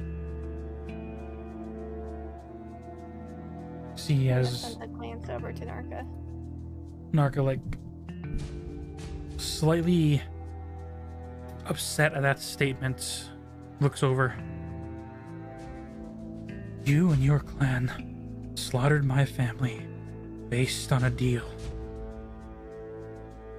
On that notion, you see as the werewolf-like individual turns his head. I don't have a clan.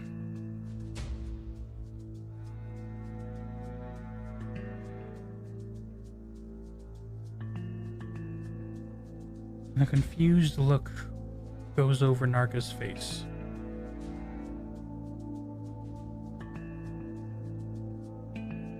I lean into Narka. I might be a little new to the magical world, but I do believe werewolves travel in packs, not clans, my friend. The Lycanthrope clan. Those that have shifted from their humanoid form into these monstrous curses. That is what he is. A werewolf. Lycanthrope. Is that what he is? I don't think that's entirely what he is. He looks just like them. The wolven kind.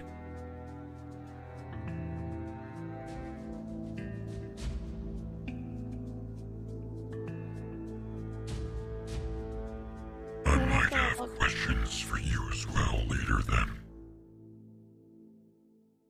But I know of no clan. I serve the Empress through the darkness. I always have.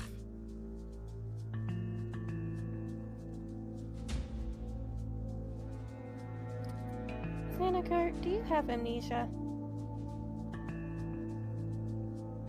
No.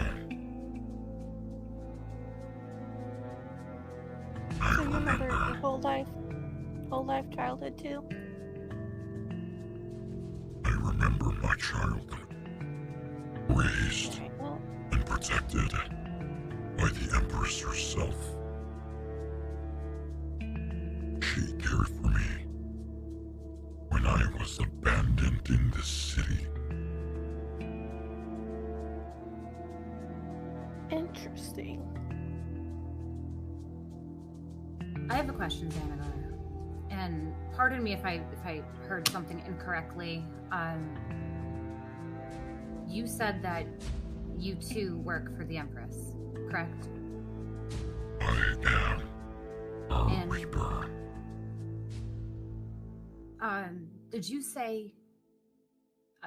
This is where I might have heard something wrong. I'm sorry, you caught me off guard. I've never seen anyone or anything It's like you understandable. before. Did you say something along dwelling along the darkness, referring to yourself? We are those that dwell in the dark. That's what I thought you said. I'm sorry. I'm taking a whole lot in right now. And Leah kind of folds her hands in front of her, taking that in. You see as this wolfen individual looks to you, his eyes narrow, trying to read your demeanor. Have you truly been employed by the Empress? Yes, sir. Why do I get the feeling you're just a pawn in this chess game? Honestly, I can tell you, I don't know what game I'm playing. If you want me to be wholehearted with you, I ended up in the wrong place at the wrong time and was offered something. Just keep an eye out on somebody that is not in danger. That's about it. And that person is not even in this room with us, so you have nothing to worry about. You see, I would like Una, Leah, and Narco will make his own. Make an insight check after you say this to this werewolven individual. 17. Nat 20. Son of a bitch. Narca, still terrified, does not read the expression. However, Una and Leah, there is almost like a sigh of relief mixed in with an emotion of dropping one's guard as if there is no threat in the room.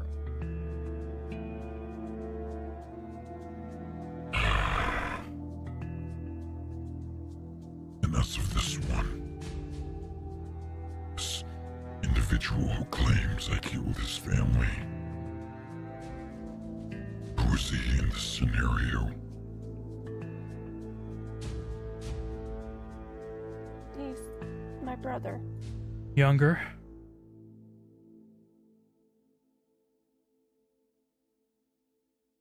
I didn't know you had family. Interesting. Well, I didn't know that you were messing with my poisons, so I guess we both learned something recently. It has to be more effective. Making it seem like there was no poison is pretty effective. You could have asked me. I would have said no, but you could have asked.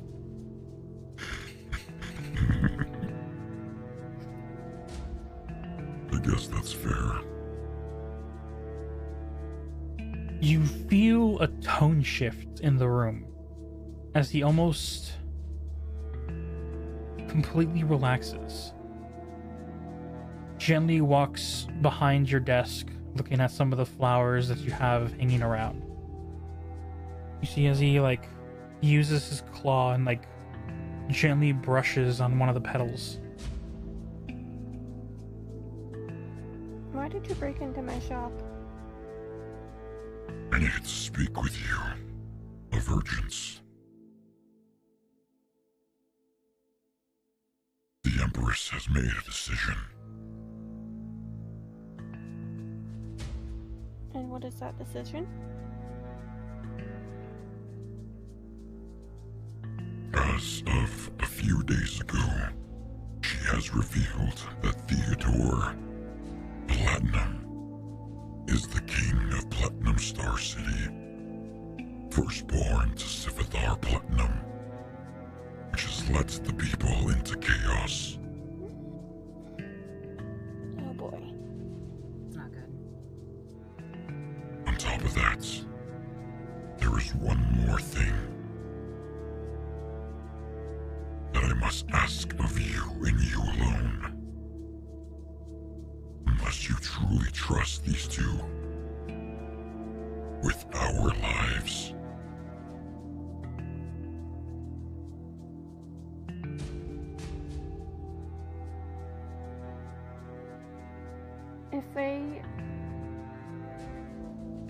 If they know this, will it put their lives in danger?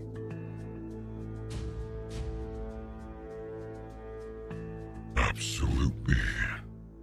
I have nothing to lose.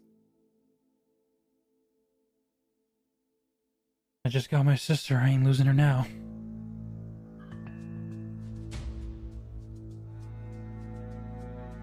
Very well.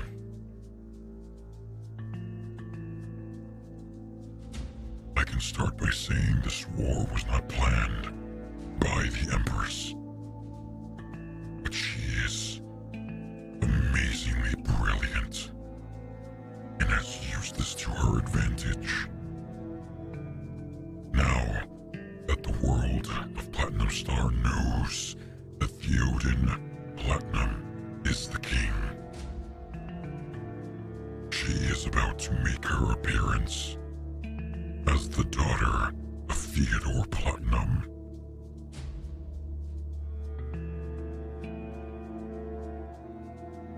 She's trying to get the throne, isn't she? She has been the Empress of the Darkness. Now, she has a chance to become Queen of the Star.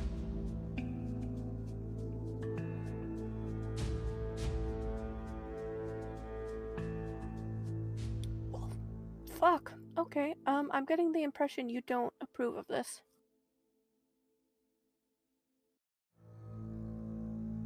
There is a moment of hesitation, withdrawal.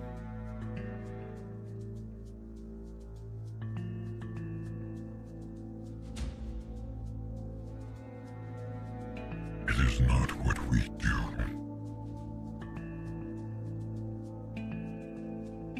Can I roll insight? Make an insight check. What are you looking for? Nat Nat 20. I want to know everything. I want to know his social security number. I want to know his date of birth. Does he look like he's not a fan of this plan? And does it seem like he can be... Can I trust him with this information? Does it seem like he disagrees with the Empress's actions? And can we... Like, is it safe to bring him on our side? The immediate withdrawal that he took before answering your question, you watch and you remember. Every time he demeanored himself in front of you, besides the first few encounters, he has done this job for the Empress. And now you get the idea and know that the political deaths that Elian has been going after falls under his domain. And each of the political aspects that have been assassinated, all were about greed or their own prosperity over others, a potential risk to the city. And you see there is a concerned look behind his eyes that he is trying to hold back with his calm demeanor. And you are able to get an idea that this hunting dog, one used to kill those who abuse power, is in fear, concern. He's concerned if she is, whether it be his master or maybe his friend, is doing this for the right reasons.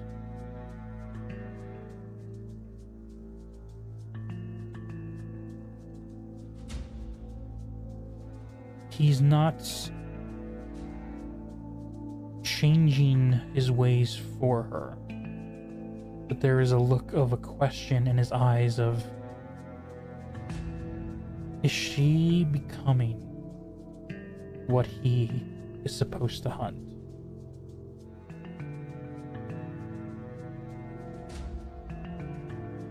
Okay.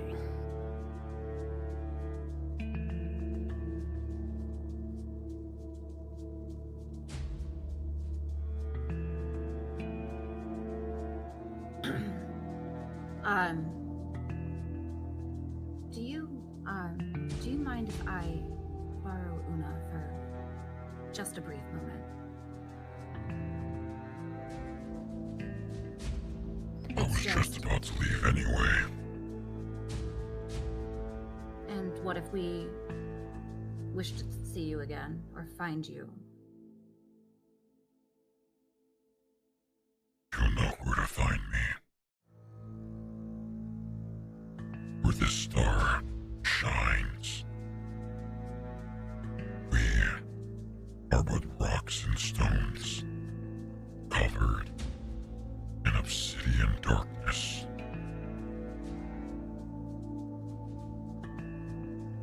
Speak with her again, Una.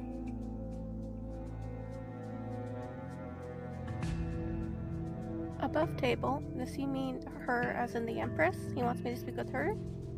That's what it seems like. Okay. Una will nod. She's gonna reach out her hand and put it on his hand or paw, whatever he has.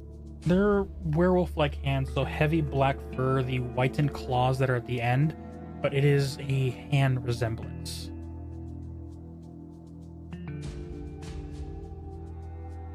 Okay. She's gonna rest her hand on his hand and say, I'll speak with her. Stay safe. You too. You guys watch as he almost in like a melting into a unified form fashion, begins to turn into the shadows around the flooring. And as he completely disappears into those nooks and crannies of darkness, you guys feel the brisk wind of motion moving past all of you.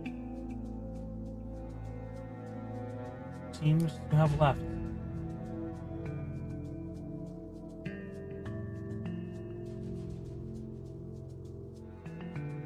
I have one more above question table. I mean, you understood. Continue. Does Una, like, I can't remember if Una knows or not that the poison she's been given have specifically been used against the corrupt nobles. Was she made aware of that? I can't remember. At first, you were simply just giving away poisons to buyers. All it was, making it where no one can lead it back to you. And then your partner at the time, now wife, was telling you how she was going after individuals who were possibly assassinating political figures. But there has been no evidence of such. It was just a hunch that she has been following for the past few years. I'll leave it up to your discretion of if Una would have been able to connect the dots. This has been going on for a long while. Would Elian have mentioned the symptoms of the nobles that have died? Oh yeah, different symptoms. Some would have heart attacks despite being healthy and young, which is why no one would really question it. Others who have simply fallen into comatose-like states and never woken up. I would make the argument that Una would have put it together after, like, now that she knows that her poisons could be adjusted and changed to do different things. Yeah. And also, she was in a family of assassins. She knows how to quietly kill people. Oh yeah. So yeah, she's put it together.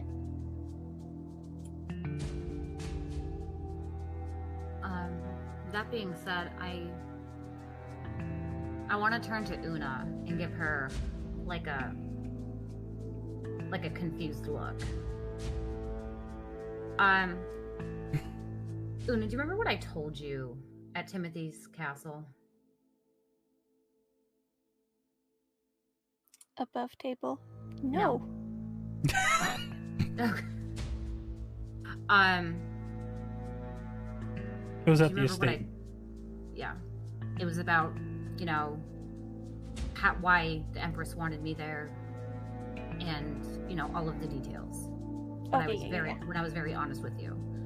I do remember that, yes. Do you know specifically why I played dumb for a moment and asked him to repeat himself for clarity? Did I divulge that to you? Did I tell you that? I believe you did. Did I tell you that the person that recruited me specifically said to keep an eye or to watch out for and protect Timothy and Delphi from those that dwell in the darkness?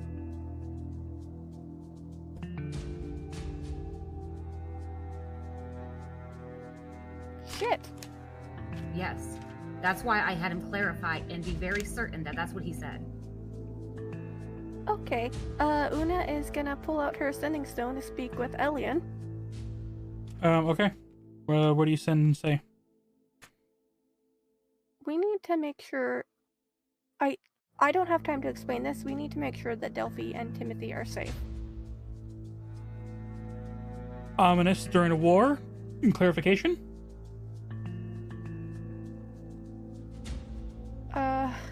Una's gonna explain briefly the conversation with Mr. Wolf. She's not gonna go in too much detail. Like, she doesn't want to give dangerous secrets away over a sending stone. But just that he mentioned those who dwell in the dark, and then what Leah told her. I will clarify one thing, because I did remember this. Leah, there is one change. It wasn't that be aware of those that dwell in the dark. What Valerie told you, those that dwell in the dark do not disturb the light. That is what you need to be aware of. Okay. Be aware of So those that dwell in the dark, so that they do not disturb the light. Okay. Well, Okay. and well, now she's disturbing the light. So she will Yeah. say that to Elian instead.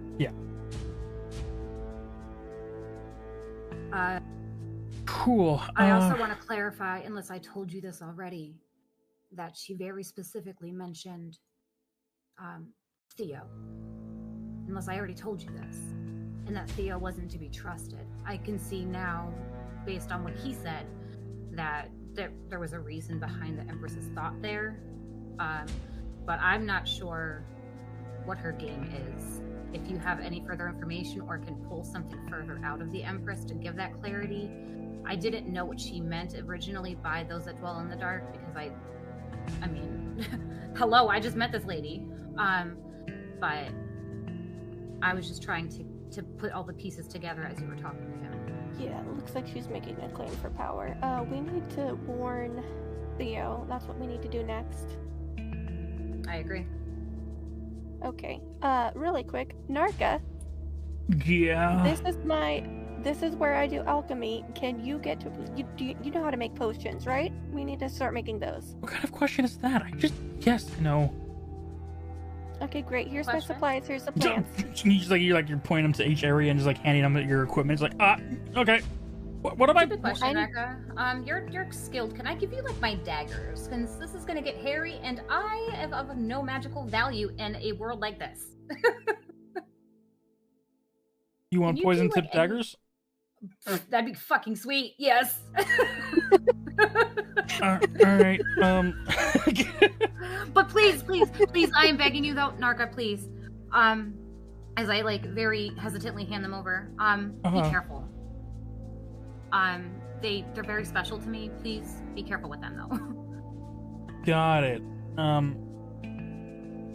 You seized your daggers. So do you want just like a code poison? Like, if given enough time, I could actually infuse poison into these. Like, Oh, how much time would you need for that? They're already well crafty made and given enchantments and the flower sources and alchemy potions you have here. Give me a day and a half. Do you have other weapons? Leah? I have my short sword and I have a crossbow. Okay. Are you able to work on that and potions? Give me 2 days. Okay. Focus. Prioritize the potions, please. Give me No, 2 days then. focus on the daggers. Focus on the daggers. I can come back and help with the potions. A day and a half. Probably. A day and a half. He looks to you, Leah. Did I? I don't think I have potions in stock, unfortunately, other than the ones. No, I do. Where the fuck did I get these from? They're in my notes, but not in my inventory. You had enough to make them. You haven't actually made them yet. Okay. I have enough to make 10 healing potions, 4 greater healing. Yes. No, because you recently bought the supplies. I remember you mentioned you bought the supplies, but you had to make the time to get to work. However, the last 2 days was casino, wedding, and interruptions heading off to the fairy world. But you didn't buy the supplies, so all you have to do is create those supplies. Okay. We need.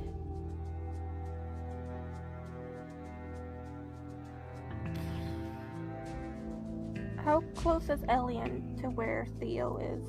Does she know?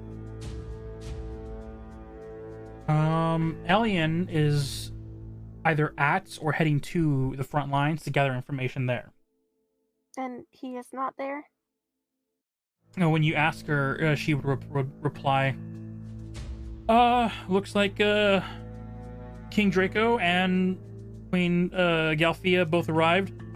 Their kids are here as well, pulling off the battle line. These sea creatures, I don't know how to describe them. They're like lizard goblins, but for water.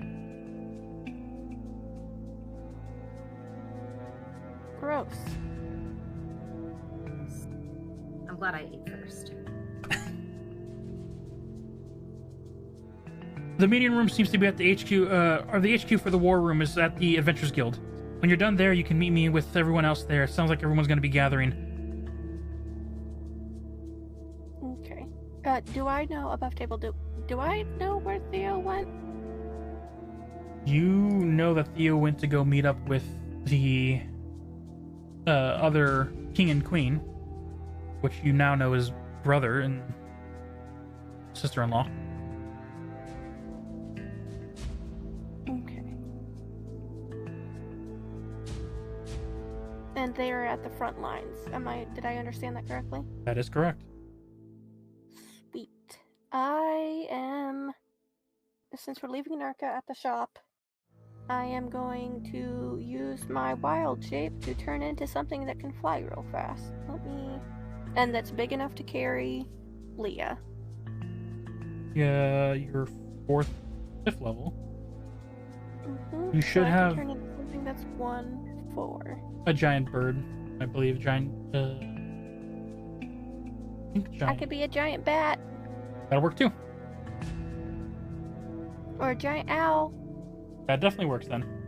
Whichever one is fastest. I turn into whatever is fastest, and I go fly with Leah on my back. Well, one would be a bumpy ride, but effective, and the other one would be a quiet ride and smooth. The different flappings, owls and bats. I have to warn you, my Owl? athletics is not good. Owl? Well, that is then. That's the smooth one, right? That's the smooth one, yes. Okay. I don't know if you've seen bats fly. They look like ping pongs when there's no walls in the air. Also, Rach, I want you to know I can turn into a giant frog now. At some point, I will, just for you. Hell yeah! Oh my goodness. Can we go back to the swamp? We're about to go fight in the ocean. Let's go! Now, let's go, war! What is this fucking arc now? You're turning into dinosaurs, you're gonna turn into Beelzebufoo now? Listen, What are you doing? You could use my froggy mode if you want to. That is as Una and Leah leave the shop, as Narco will get to work on the daggers, you transform into your owl-like form. Una, you can either climb and crawl onto her back, or she can just grab you. I'm Una. Sorry, Leah. You can crawl onto her back, or she can grab you by the shoulders and carry you. I'll crawl on her back. All right. As you begin to take off and fly beyond the rooftops of the buildings, heading for the Adventurers Guild, is that where Valindra and your group is currently heading to, or are you guys going to check out the front lines first? So Timothy, Valindra, Delphi, and Durant.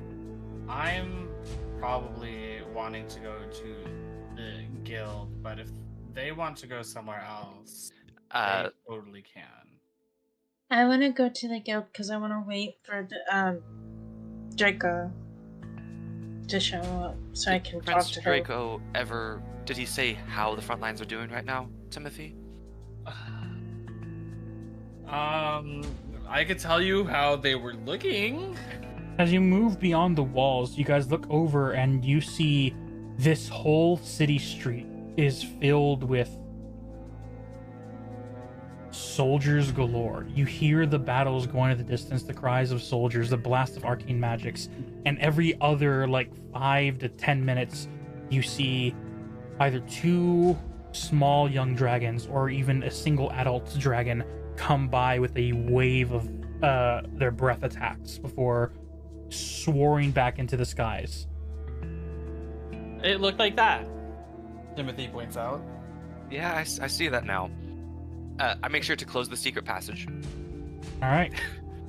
Because I don't know if you're gonna say, hey, did you actually close it? I close it. That's a fair thing to say.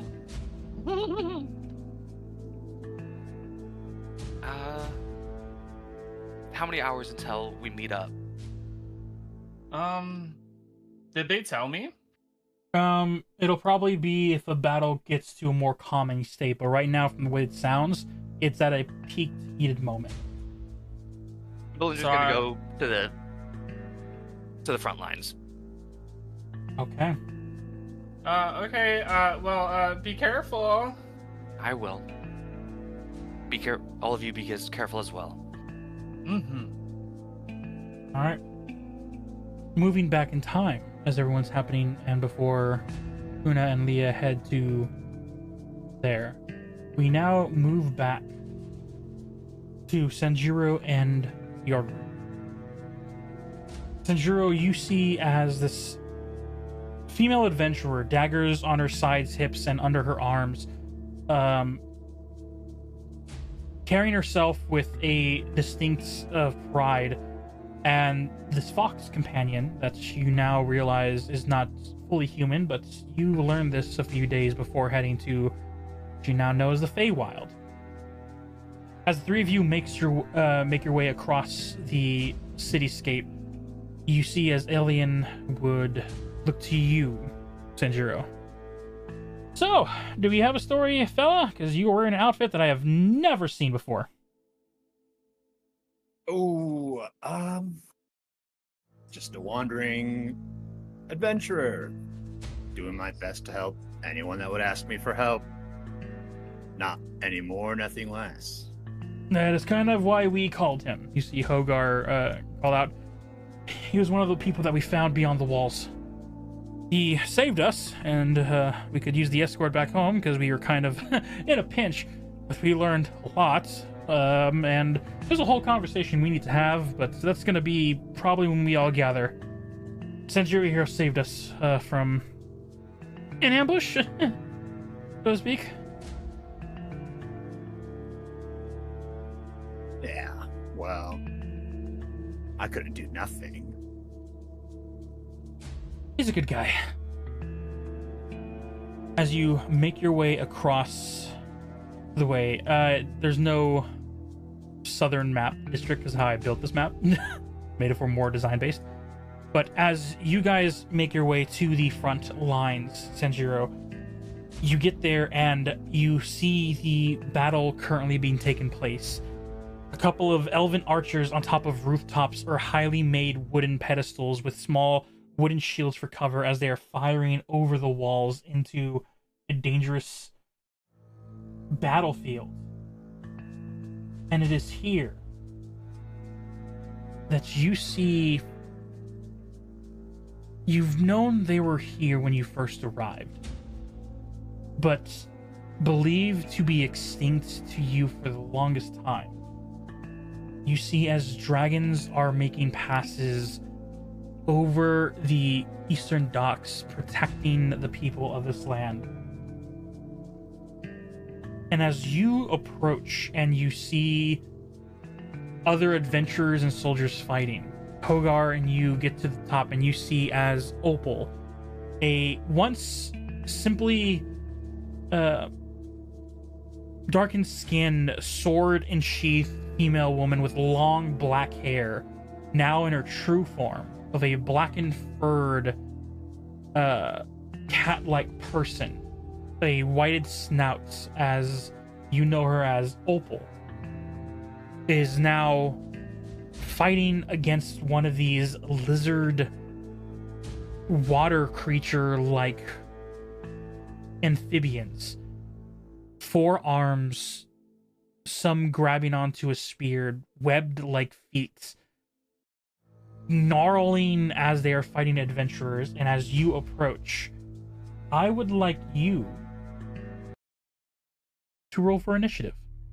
Oh, all right. 17. Okay. This will be the theater of the mind.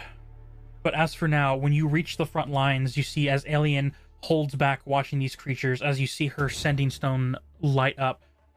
I gotta take this. She takes it off and begins to walk away. You hear the beginning conversations between her and another individual. It is at this point that when you turn and face the battlefield, you see there are swarms of these creatures, and some of them begin to attack and gang up on Opal.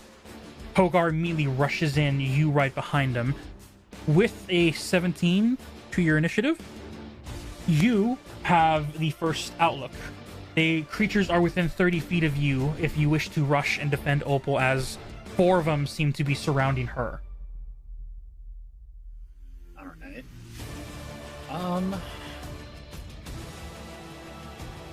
Yeah, I'll rush over and I'll attack the one closest to me, I suppose. You move your 30 feet and you see as you hurl over one of the barricades, spinning off, you get there with great speed. What attack do you make first? An unarmed strike. You go up and hold your fist down, take the strike. Go ahead and make an attack roll. Yeah.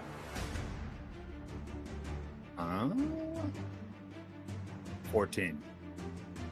14 will just hit. Yippee! 8 damage. As you go over and you see as this aquatic-like creature lift up off the air and get ready to stab down on Opal, you appear behind her and you strike its center gut. You see as the creature like spits out a massive mix of salt water and saliva as it flies back away from her. Took a hit, still standing. Any bonus actions or anything else you would like? I do have a second attack I can use. Oh yeah, go for it. Am I in range of any other ones? You are Opal and Hogar are 3 against 5 right now. So there are in your range. You would have 1 more in your range. So you're up against 2, and you're back to back with Opal and Hogar as you are surrounded by 5 of these sea creatures. All right. I'll make an attack with my longsword then. Make an attack roll. 13. As you quick draw your sword, what does your sword look like as you draw it from your sheath? Single-edged, saber-like, with ornate wrappings on the handle, and a simple black sheath. And I move, I attack. As you quick draw your sword from its sheath and strike at it, you see as this creature lifts its spear and clatters with yours, blocking the strike. That is all just 1 attack, right? You still have a bonus action? I still have a bonus action. Girl. Alright.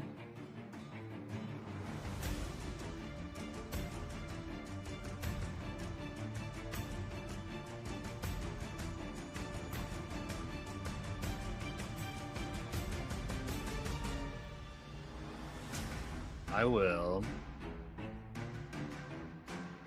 make a attack with Flurry of Blows, I suppose. All right. One of my focus points. Yep. Spend a focus points, and you make, I believe, 2 slashes. I think it's, yeah. Yeah. And roll for attack.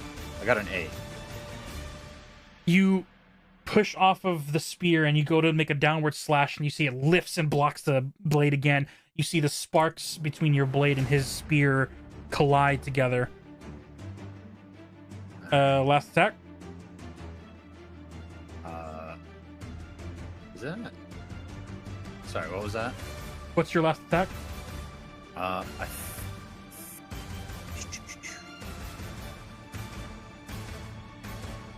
Flurry of Blows is 2 attacks? Yes, you get 2 attacks. Yeah, okay. Second one is a 19. 19 will hit. Go ahead and roll for damage. And that'll be 12. You see as your blade is stuck with him in a downward position, you push your hilt up, pushing a spear up and away from his face, and then you go with an upward slash going from the bottom up. And as you split this creature directly up the middle, you see the green blood come from it as it scatters to the ground. There are 4 of these creatures left. End of your turn?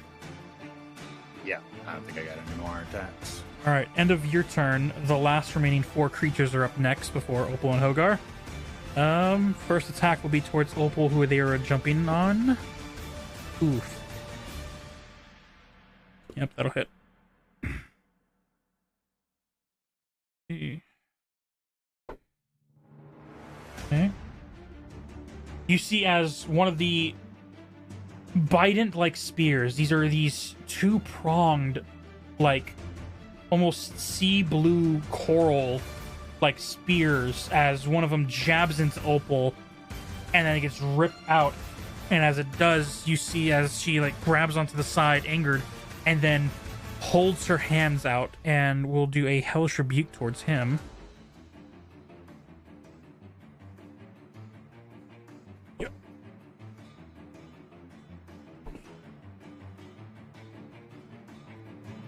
Be 8 points of fire damage. You see as it strikes against Opal and pulls forward, her blood leaves and then almost ignites immediately in his face. It'll take its second attack towards her. That'll miss. And there are 3 more attacks. 3 more creatures attacking. That's a miss. Second attack. That'll hit her. Oof.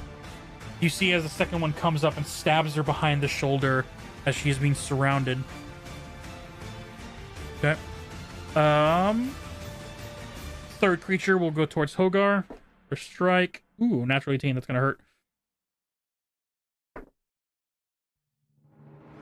Got it. Second attack. That's a nat 1. After the first strike goes and slashes against Hogar across the shoulder, you see him like, "Ugh!" And you see as the second one comes in to strike, Hogar just smashes his weapon down on the creature and it drops its spear with its natural 1. Last creature attacking Hogar. Natural 15 will hit. Okay. He gets slashed across by the other creature behind. Last attack for the creatures. Natural 1 again! Yikers. As you see the creature slashes Hogar again, he gets angry. Hogar turns and wraps the bite in his ribs, uses his other hand to bash it out, and the creature drops its spear. That's the end of the creature's turns. Next up is Opal. Opal will gladly ignite her flame blade and will take a strike at one of the sea creatures. 10, 18 will hit. Yeah. Ooh, minimum damage. Okay, cool. Then fire damage. You see as she slashes across one of these sea creatures as flame erupts from its chest where it's slashed off. Hurts. Extremely hurts, but not dead just yet. And then Hogar will take 2 dagger strikes at the one who slashed at him. Natural 20. Minimum of 1 damage. You see as Hogar stabs into the chest of one of these sea creatures, and as he's like getting into a frenzied stab, second strike towards it. Ooh, natural 8. He's gonna use luck. Reroll. 11 for 16 to hit. Max damage. You see as he like goes into like a frenzied stabbing, it just begins to like stab until the creature like hits the floor and he finally stops stabbing. There are 2 down, 3 left. Top of the round, you're up.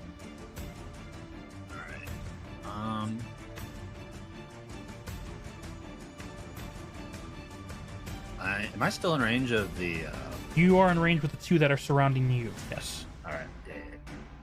Okay, so I'll make an unarmed strike. Alright, you use your open hand, make a strike. Alright. I got an 8. Total? Yeah.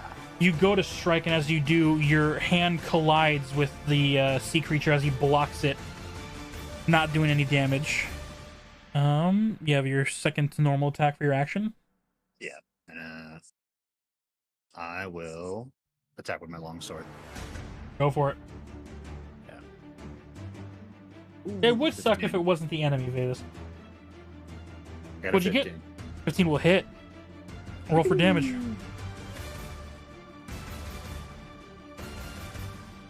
Uh, 6. As you slash across another, you see one of its arms are now just like dangling from the open wound you gave it. 3 arms available to it, as it's just like speaking unknown language. What languages do you speak? Elvish and sign language. Then yeah, you have no idea what this creature is saying. Bonus action. No, I'll make an unarmed strike. Alright. This one I just attacked. It's still alive. All right, just a simple unarmed strike. Yeah. All right, so it's only the one attack. Go for it.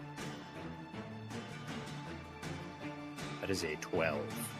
12 will miss as you strike again. You see it closes its hands up to make like a boxer's guard and blocks the hit that you try and deliver to it. End of your turn. The creature will strike. Does a 14 hit you, Senjiro? Nope. Okay. Second attack for this thing. That's a natural 20. Yeesh.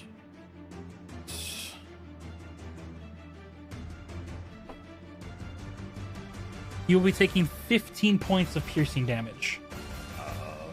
As the bite in its hand. Hold on. Oh, I'm yeah. gonna use my reaction to deflect the attack. Ooh, what does that do? So I can reduce the damage by a D10 plus 9. Oh, roll. All right. Ooh, 19. Does that reduce it to 0? It reduces it to 0. You see as it gets ready to stab into you, and you can tell, almost as if you are able to see the damage it will deal if it strikes your abdomen. You're able to use your sword and deflect the blade to the side, keeping you from taking any damage. Nice. And that 20. Very well done. Second creature. Take a strike at Opal. 14 will miss. Second strike. Natural 20 again. Opal. This will be a thing. Please don't die. Oh, cool. Only 15 points of damage to Opal. As the bite stabs into her upper shoulder, and you see as she cries out in pain. This is her second reaction because she already had one, so she will Hellish Rebuke again. Okay. Nice. I can't see what that is. A 1. 9 points of fire damage. As it burns into the spears and hands of this creature. This creature is hurt. Very nice. That was the second attack because the first one missed. The one up against Hogar. First strike. Natural 19 will hit. 10 points of piercing damage to Hogar. Second strike. Natural 1 again. As it picks up the spear, stabs Hogar, pulls it out, goes for a second stab as the creature once again gets its spear knocked out of it as Hogar looks at its eyes now, extremely mad. Last creature using picks up the spear, uses the attack. No, 14 will miss again. Up next is going to be Opal. Opal with her flame blade strikes at the wrong dice. I need this one. Opal strikes. Natural 19. That'll hit. Fire damage versus that for a total of 12 points of damage. You watch as Opal slashes across another one as it ignites and bursts into flames down on the floor. Hogar will take a strike at the one that stabbed him. That is a natural 19. Didn't work. 6, 7, 8. And just once again just goes into a stabbing frenzy, the one in front of him as well. He will see the last one that's in front of you, Kojiro. As he looks to you, you see him bleeding heavily. He is hurt as he looks to you. Need help? Oh, by all means. I wouldn't want to have them all for myself. Consider this payback for you helping us outside. Go for a strike against him. A natural 18 will definitely hit. Max damage for 9 points of piercing. You see as Hogar then goes into like a prison shank stabbing frenzy into like the ribs of this creature as it lowers its guard. That's his second attack at the end of his turn. Top of the round, you're up. You have this one sea creature left in your face. All right. who's already heavily injured. Yeah, I should make an attack with my long sword. Make a strike. 23. 23 will hit. Roll for damage. 12. How do you want to do this? I'll make just a downward slash. After getting like prison shanked by Hogar, it's like curling and holding the side, pushing Hogar off of him, not paying attention to you before he looks up last second before your blade splits him from head down to sternum. And as you like perfectly slash downward and pull your blade back out quickly, the small tricklet of green blood down the chin and center forehead before the body crumples and the top half is slightly split open as it is no more. You and Opal and Hogar look at each other, the two of them more injured. They look to you. We gotta pull back.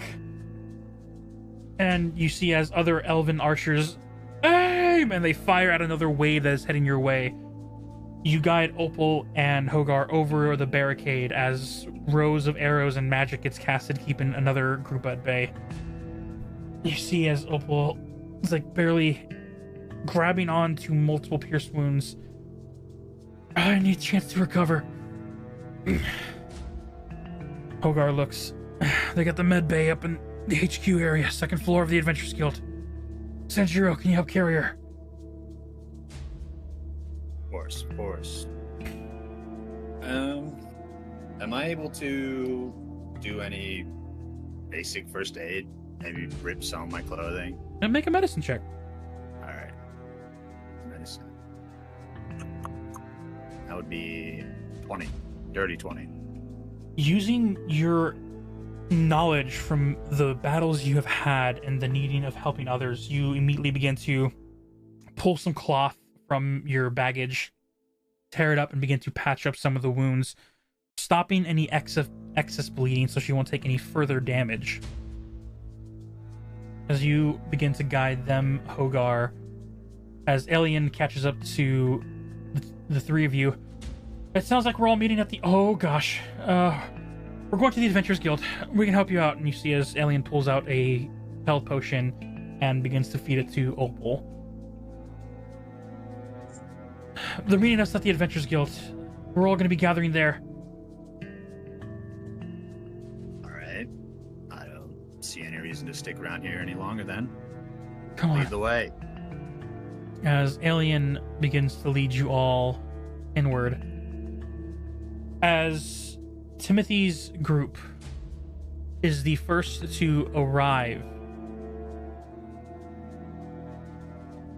at the Adventurers Guild. Yes. Trying to get it to... There we go. A little wide, but I have no way. I can't control it that well. You all gather one by one, and Timothy, Delphi, Valindra, and Durant. Do you guys hang out front, or do you immediately go inside and wait for your group to arrive? I thought Valindra was going I went to the front lines. Oh, that's right. Yes. So in that case, as Delphi, Timothy, Durant, are you staying with the two of them at the front of the guild? Yes. I'm gonna go inside. Okay. I'm going inside. Well, yeah, we may as well go inside to the, we don't have to wait outside. As the three of you go inside, Valindra, as you head towards the front lines, you pass by as you see that strange individual with Hogar and Opal. You see Hogar and Opal both injured as Sanjiro and Alien are moving past, seeing you. Alien looks to you as you go by. Where are you heading off to? To the front lines for now. I'll be back in a few hours when we have the meeting. It looks like the battle is at the peak right now. And there's definitely standing waves. They need everybody they can in the front. All right, be safe up there. I will. I think I'm gonna follow. Okay. You So, look over to Elian and you pass Opal over. She takes Opal's weight and looks to you. Thanks for the help. Yeah, well, let's not make it a habit. You're an interesting one, that's for sure. Did Sanjuro take any damage? He did not. He was going to, but he didn't. As Sanjuro then joins you, you both will head to the front lines as Alien will take Hogar and Opal to the Adventurers Guild. As you arrive at the front lines of Valindra, you see on the rooftops and on these makeshift wooden towers your Elven brothers and sisters all taking aim and firing. You see your mother at the front leading the commands, as there's also a secondary barrage of archers on the floor level keeping the ground forces who are coming down the alleyways at bay. Go ahead and make me a perception check to see if you can find your brother.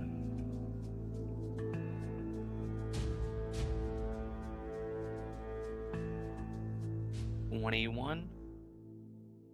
As you look amongst the battlefields, expecting maybe near your mother, don't see him. And up to the rooftops, you don't see him.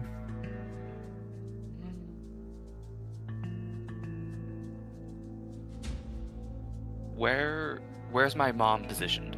She is taking command, having her longbow in the center spire, giving directions to all of the elven archers when to fire from above, and then having a second barrage while they take another arrow for the ground archers to take shots. And they are like cycling through, like the scene from Lord of the Rings when one is firing, the other's loading, when the other's firing, the other's loading.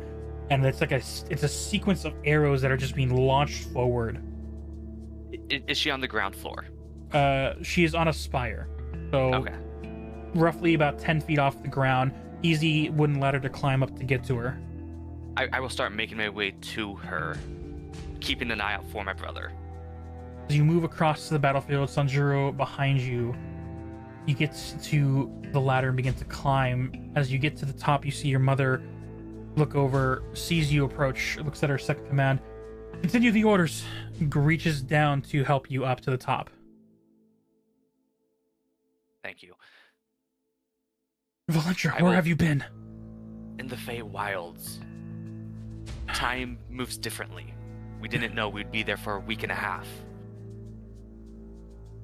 You, above table, you were there for 3 days. You didn't know it'd be a week here.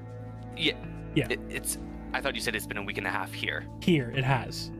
Yes. That's what I meant. We didn't realize that we'd be there for a week and a half. Oh, We were there for giving 3 her. days. Okay. That was on me Tried to then. give her a little bit of context of, hey, yes, we got your message, but It's still shit's going down. Yeah. In that case, you look at you, he's like, your father mentioned that, but we didn't really appropriately know about the time dilation, especially when this whole thing kicked off. And we were a little conflicted if we should come back as well. Things are happening in the Fey Wilds. The Oleander Kingdom might be coming under siege as well. Can't be a coincidence. That was gonna be our safe place to go if this place were to happen to falter. This is a coordinated attack. That's for sure. Just as how the Oleander Kingdom would have came here Yes. if they faltered.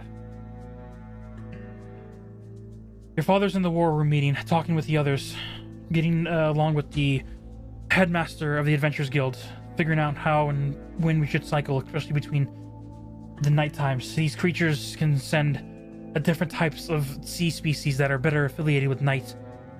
This is their day forces. We've been holding them back for a while, but they just come in by the spawns. That's where the rest of my group is. Adventuring group is. I saw that the battling was at a peak and decided to come here to help. And to make sure that brother is okay. brother's at the Adventurers Guild. He got hit, but it's not life-threatening. He just needs to recover. Good. You see as she looks over to the battlefield, you see as looking upon with your... You have a passive of... 17 perception. Yeah. You and... I think Sanjuro has 16? Yep. You both are looking at the battlefield, and it is turning into just piles of this greenish scaled creature corpses, clogging alleyways, clogging the pathways that would lead up into the main city in droves.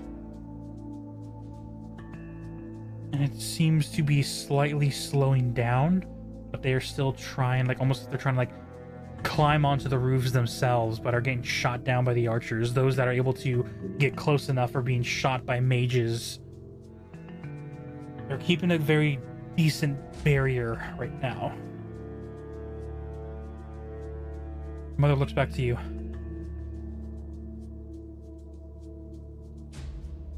I'm gonna take this time. We gotta get back at the Adventurers Guild and coordinate what we're gonna do next.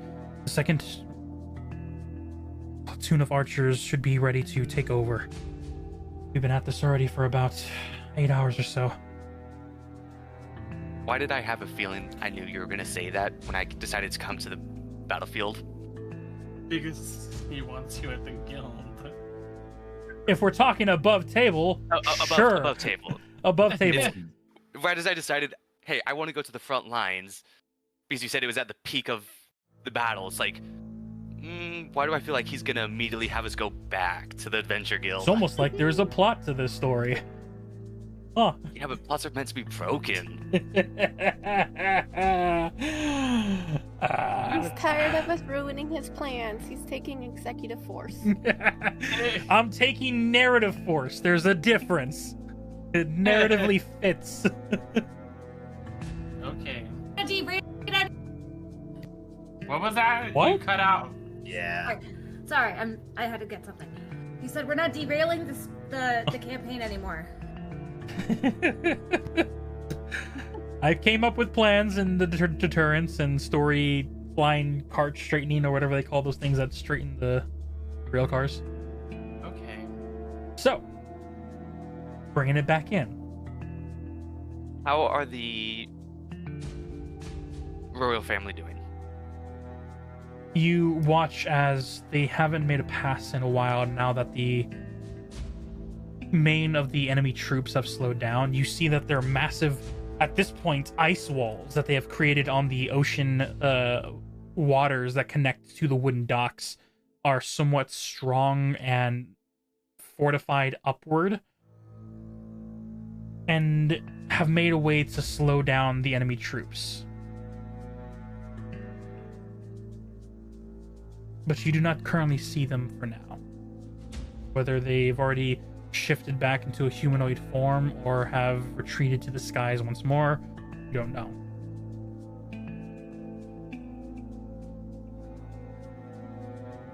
All right. Did Sinjiro, did you come up with me, or are you at the bottom? I think I would have gone up top just to get a look at the battlefield. Both are looking I over would this stick around. field. You see as your mother looks to Sanjuro, not surprised, but His mother, what? no, your mother looks to Sanjiro.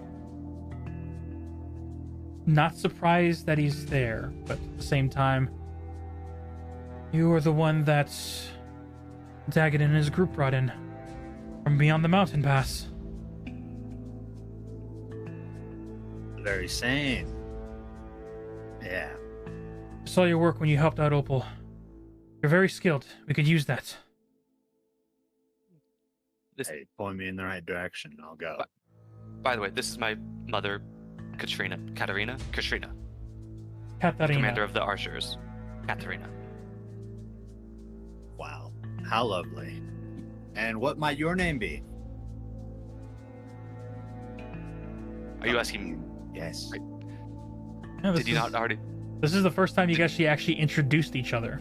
Oh my god, it is, isn't it? Above table, I thought Hogar told him. Hogar simply said, "This is a friend of mine who helped us get back." But then you guys hounded the man, so he couldn't specify a name or individual. You know he was with Hogar. Valinger has like a look of realization of, that's right, we never did give each other names or introduce each other. It's been a chaotic few hours. Well, better late than never. Sanjuro, and I'll reach my hand out for a handshake. Valinger. As the And I hands accept the hand. As the hands clasp together, your mother turns to you, Valindra. For now, let's head back. We have a meeting to have. The king and... You see The former king? You've heard? I've known. A little less of a secret. Well, truly only myself and Timothy knew. Your father decided to inform me on a later date. It's fine. It wasn't father that informed me. But it was him who informed me. There was a reason for it. I can only guess. But in the Very big meantime, one. we need to head back. All right. She hands off the almost like leadership baton to the second in command at this airport. And you see, as you are heading down the ladders, other elven warriors of the archery platinum take places of others, relieving them and basically getting ready for the second shift of this battle. As you guys then begin with your mother behind you, making your way back to the Adventurers Guild. At this point, by the time you arrived,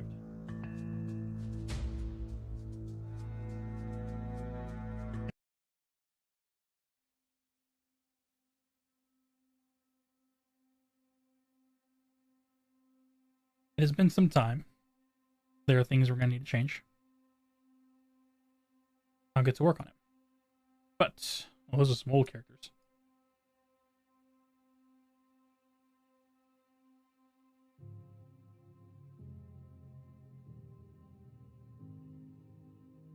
Entering inside.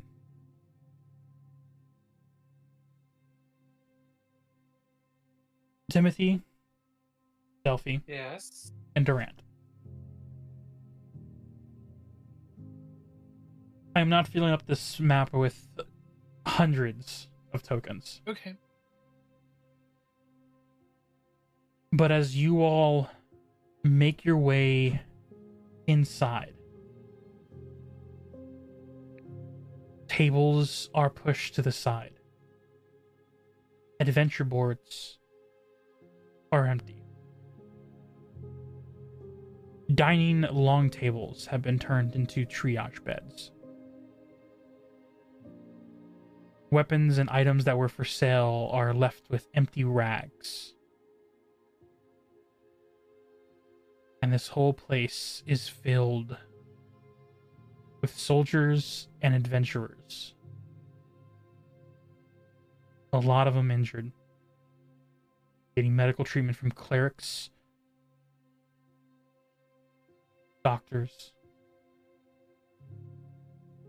You hear food and rations are being passed out. You hear commotion coming from the second floor as there seems to be not yelling, but orders and a type of intense conversation going on. The below floor here is in murmurs of individuals talking to themselves, talking to friends who are lying on the table.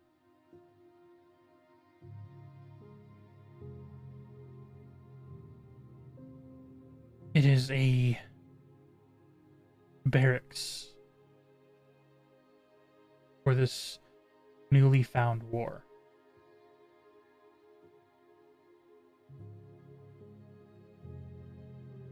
I would like the three of you to make a perception check, please.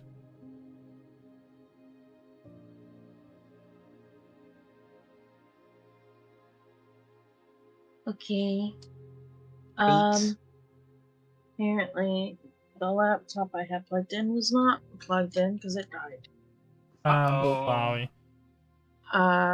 Hold on. I don't have my character sheet open. I can open it, and you want to just roll a d20? I mean, I have dice. Oh, you just want me to just roll? a Yeah, you d20? just roll, and I'll tell you what you can add to it. Okay, so sorry. You're good. I looked over and it was dead. It was dead, yeah. You'll get a +3 to this roll. A +3? Mhm. Okay. Okay. All that rolling you heard was me pouring all the dice out of the bag. Oh, we didn't hear that at all. So. We didn't hear Oh, that. okay. I just don't want if you guys say here. If you did hear it, you didn't want to just hear. It's like, oh, she gave herself advantage. I got a 10. 14 plus 3 is 17. Okay. Yeah. And Durant, you got 8. Yep. Alright. For Timothy and Durant, all you can see are people around that need help. See, I can get this back on. And you see as a group of them that are not injured or in danger. Look as you guys enter. And at first, after acknowledging the biggest man, they then acknowledge. And you guys once again see as adventurers who are not injured, those who are lying on beds, all turn their heads or sit up. And there is that glimmer of hope.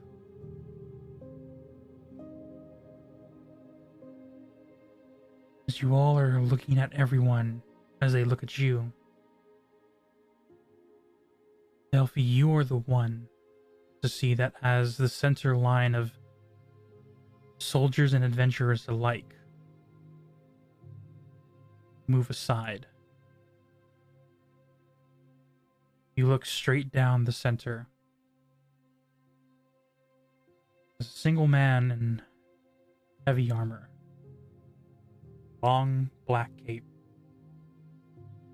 a black hat that has antlers protruding through, a deerish form. Delphi goes moose and like flies forward. It's Moose. Fucking Isn't dag it it? in. Do you guys have control of your characters? Let me see. I do. Yeah.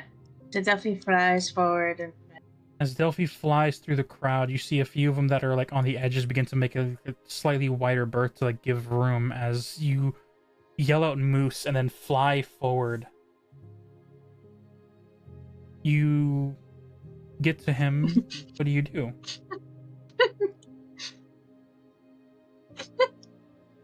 done. The board says gay. Hold on. The board said gay? It does. There's up at the top, it says gay.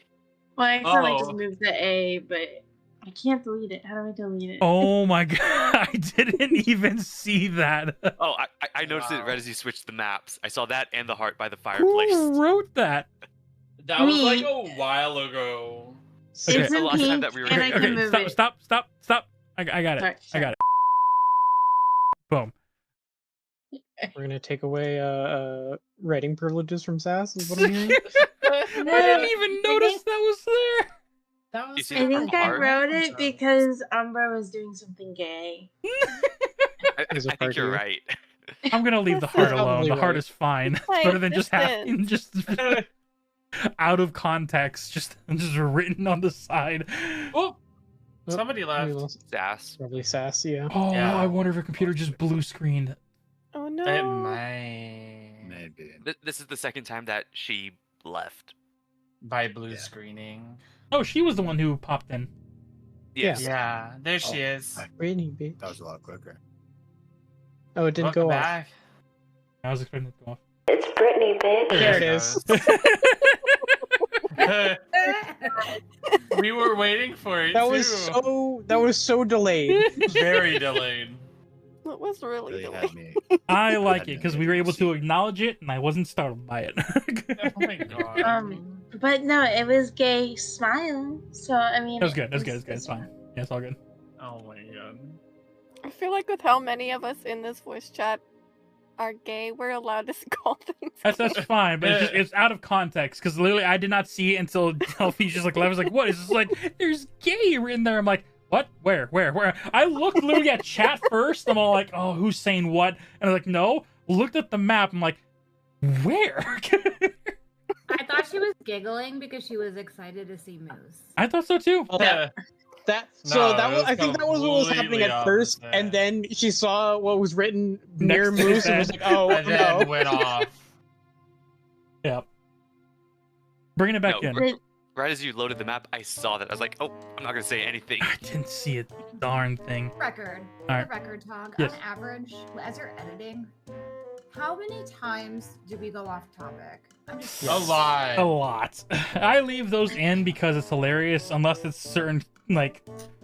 Dungeons the one- And Dragons. yeah, where I have to just be like, that's a lot. This is not as bad as the time in our other campaign where we spent a solid 30 minutes trying to determine whether or not a cow. Oh my god. If a cow I is don't a remember bull, what a cow is. What? a cow is a bull. Oh my god. Whether or not a bull was a male cow or not. We It should all know is. this. That's what I said, but there was a whole discussion about it. Yeah, a bull is a male cow. Then you have Uh-huh. calves. Then you have heifers. Mm-hmm. There's a whole lot of it. There's a Also, steer. There was male a elephants are called bulls. Female elephants are called cows, and baby elephants are called calves. Well, that's just confusing. Well, No. that's not a like terribly. They're similar type animal. They're herd animals. Then what's a steer? They're wonderful. I love elephants. Isn't that Okay. We are Anyways. back off topic. Yep. Literally.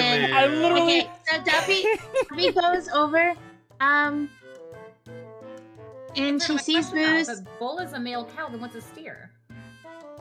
Girl. Okay, enough of the cow. Google We'll talk it. about this Back in. after. I literally. Just I'm go pretty Google. sure- No, steers. I could be wrong, but I'm pretty sure steers are bulls that are meant for breeding, and so they're always like.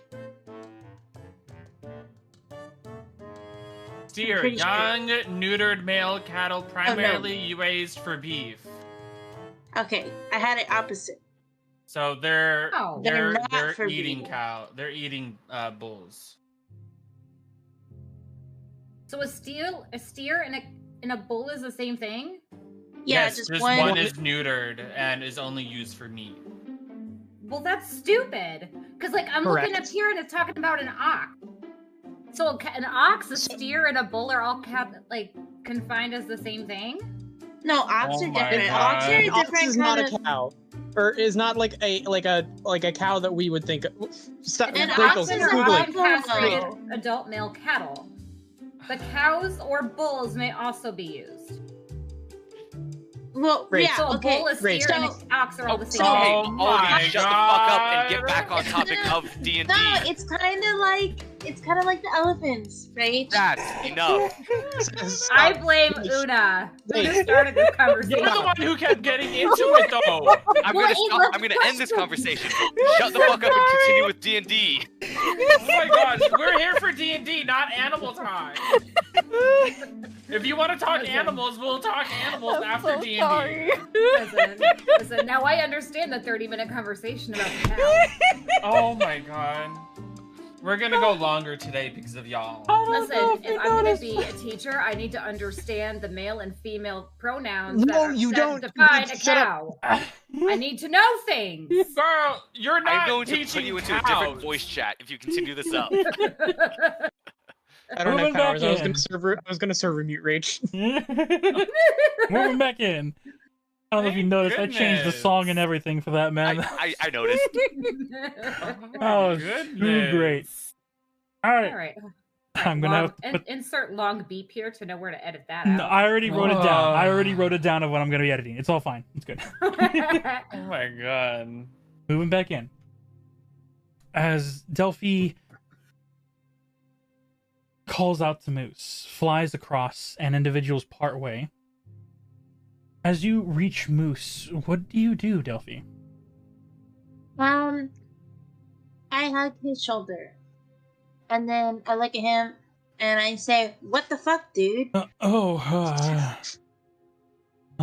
to you too. It's been a while.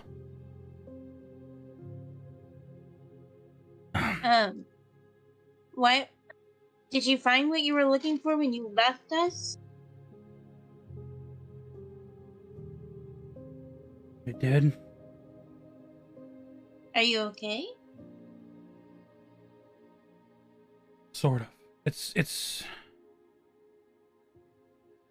I figured you have had a long week as well. It's been just as long for us, Delphi. Princess. No, wait, you just told me to call you Delphi. You know the rest are mad at you. I guess they have a reason to be. Is this within earshot for me? He's talking quietly, and there are murmurs amongst the group, but if you are at the other end, compared to walking Yeah, you're at the door still. Yeah, I'm not. Yeah, I was used as a launch pad. If you choose to approach, you can listen in on the conversation, but as of now, you cannot hear it. No, I'm not gonna like go up. Okay, thank you. As Dagadin then continues as he looks to you, Delphi. A lot of sudden changes has happened. I don't know how much of it you heard, because apparently you also were not here. I know that the king is not the king, apparently. Yeah. I do know that, right? Yeah, I know that, right? Well, you've known that for other Timothy reasons. told you. Yeah, you know that for other reasons. You have not heard about the announcements that... No, you were, because you were with Valindra. You were with Valindra, and then Timothy would have told you on the way in. So now I flew over to the them, only two that are not... No, everyone's all caught up. Yeah, And Drew so you doesn't know. know. Leah, Una, no, you Una guys knows should because know. Zandagar told you. Or Xanathar. But Sandro doesn't know. He's the only one, I think. Well, Sandro was here when it was announced. Oh. I take that back. It means nothing to him because this is not his kingdom, but he heard. Even if he didn't know, my mom brought it up. Yes. Yeah. So he would know it. Everyone's caught up. I was getting a snack in that moment. Yeah, this is the part where it's like when you split the party, you have to remember who knows what when the narrative combines. But we're all together again. This is in why a sense we of don't narrative. split the party. No, it's fine. But It was a splitting great the party narrative. is fun. Yeah, it was a great narrative moment between each of you. Your own ways of learning. But getting back in, as Dagadin looks at you. Duffy's also gonna say, and I know, like, I have to help somehow, but I have to speak with King Draco first, or Yeah. Prince Draco. Yeah. How exactly are you meant to help, Delphi? I don't know. You know me. I'm just always in the middle of everything. Might as well call me the main character of our lives, right? And she, like, giggles and kind of punches him. No, but I don't know. He giggles along with you. Make an insight check. Okay. What's... Can you look at my thing again? Yep. Okay, this computer, I don't know what's wrong with it. It won't turn on. You're... +3. Yeah, you'll get a +3. Okay. Come on, little dice. Taylor, little dice. 18 plus 3 is 21. You look into Dagadin after he gives the recipient-like chuckle. He seems tired. exhausted. And there's a weight on him that he is carrying on his shoulders, pretty much at this point.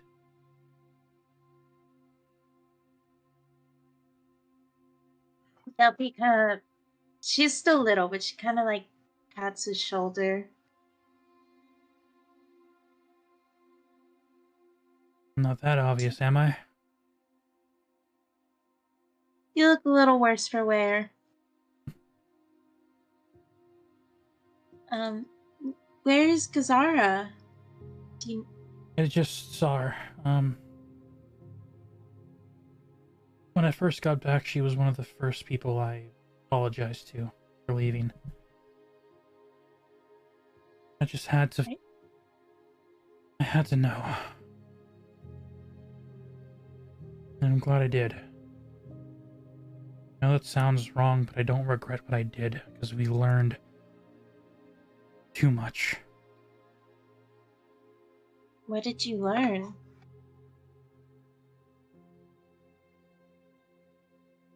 We're gonna have a meeting to discuss that. All of us. Including Prince Draco. His family. You and your group.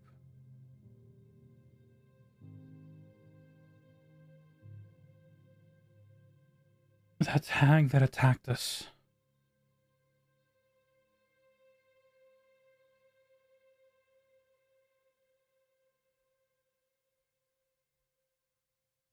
It's hard to explain, but it was the only one of its kind. But at the same time, not the only one of its group. The old ones? His eyes acknowledge your comment. What do you know about them, Delphi? Is there anything Duffy can sit on around him? He is standing in the center. All the chairs are taken. You have soldiers and knights alike, and as you were looking around, he... Go to the second floor. That's where the main meeting headquarters. We can find a quiet place there. Does Prince Timothy or Durant wish to join us? Duffy kind of turns around and waves them like, come on. Timothy is not looking. He's plucking. He's basically flying in the sky, flying using his wings, basically in a sitting motion, plucking, tuning his violin that he got from his mom and dad. Okay. She goes, Timothy. Timothy does not look. And she kind of huffs and then flies towards Timothy. Timothy's still plucking, tuning his violin. I think he's mad at me. As Durant, you approach and hear that. Yeah, they're mad at you. I'm not quite sure why. Oh, what the heck? My thing closed. I'm just having all sorts of problems. Dagadin looks to you, Durant. I did technically, your guys' perspective, abandon you. Duffy gets to Timothy and starts trying to pull on him to come on. Just come on. We have to go that way anyways whenever Prince Draco gets here. And then flies, still tuning his violin. As the two of you approach, Dagadin looks to you, Durant. Durant, your last name is Goldweaver, correct? Correct. I thought so.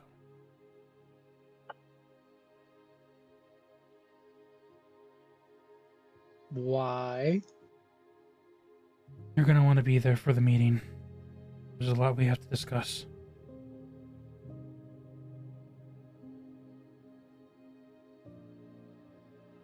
I was planning to be there anyway.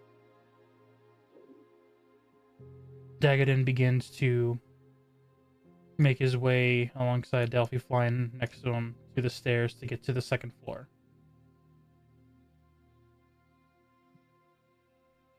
Do you all approach and follow him? I will follow him up the stairs. Timothy is, but he's not paying attention. Or As- he's making his very best to not look at him. Yep. As you guys get there, entering inside, I have to grab the tokens real quick. 1 second. Alright. Tokens have to grab you, have to grab you, have to grab you, have to grab you, and you.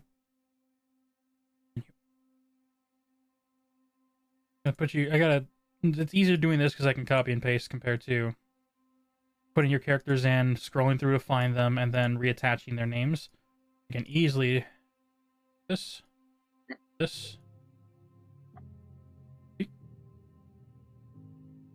page and hey, entering through the you're already there. Oh, hey, look, there's 2 Valindras. Entering inside, Valindra and I didn't know I had a twin. yeah. The doppelganger version of you runs away. Yeah. As Una arrives in Owlin form, dropping off Leah, transforming back. You Not all Owlin, giant, giant owl. owl. There is a difference. You are right. Thank you. Owlin's a humanoid. Yeah.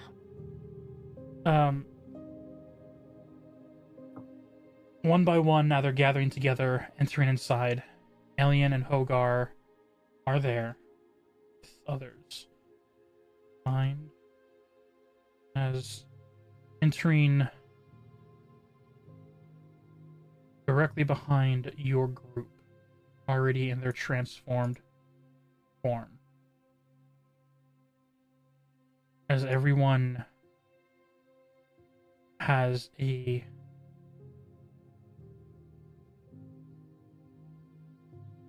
very complicated reaction. Which one is Gemma?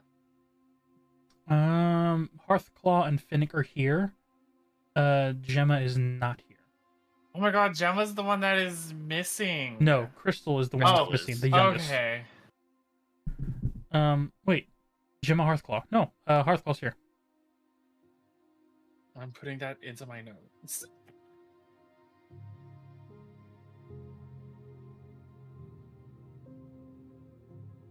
The one missing is Crystal Platinum. Oh no! Hearthclaw Platinum is the second. The second son. Oh, Gemma is the first princess. Thousands of names, there's no way I'm getting it straight. Yes, so this is Gemma. This is Finnick. The second son, Hearthclaw is not here, but he is not the one missing. He's just simply not here. Valindra turning around sees Gemma. Gemma! And goes and gives her a hug. She gives you a hug in return. You see as she, slightly winces. Do I see any true damage? Not really, no. You get the idea that she is sore. As if she has been fighting for hours. But there is not any cuts or marks on her body.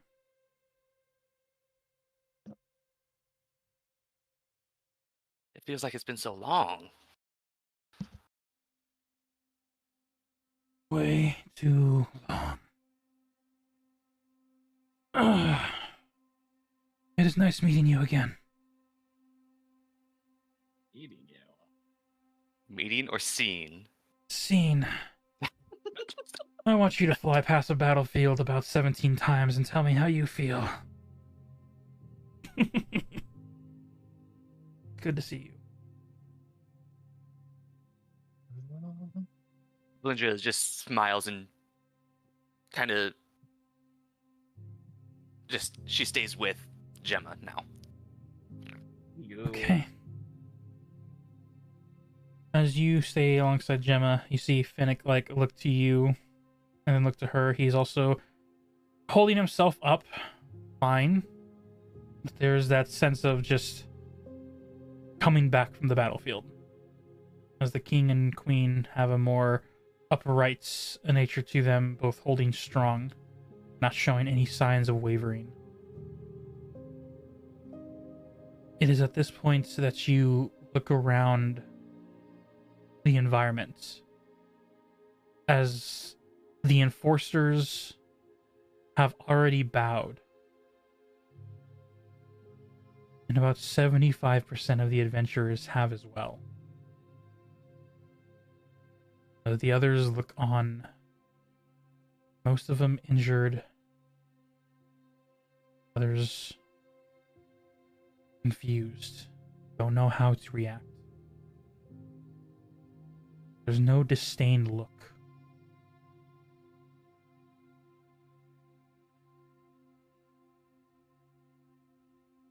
There's just no answers.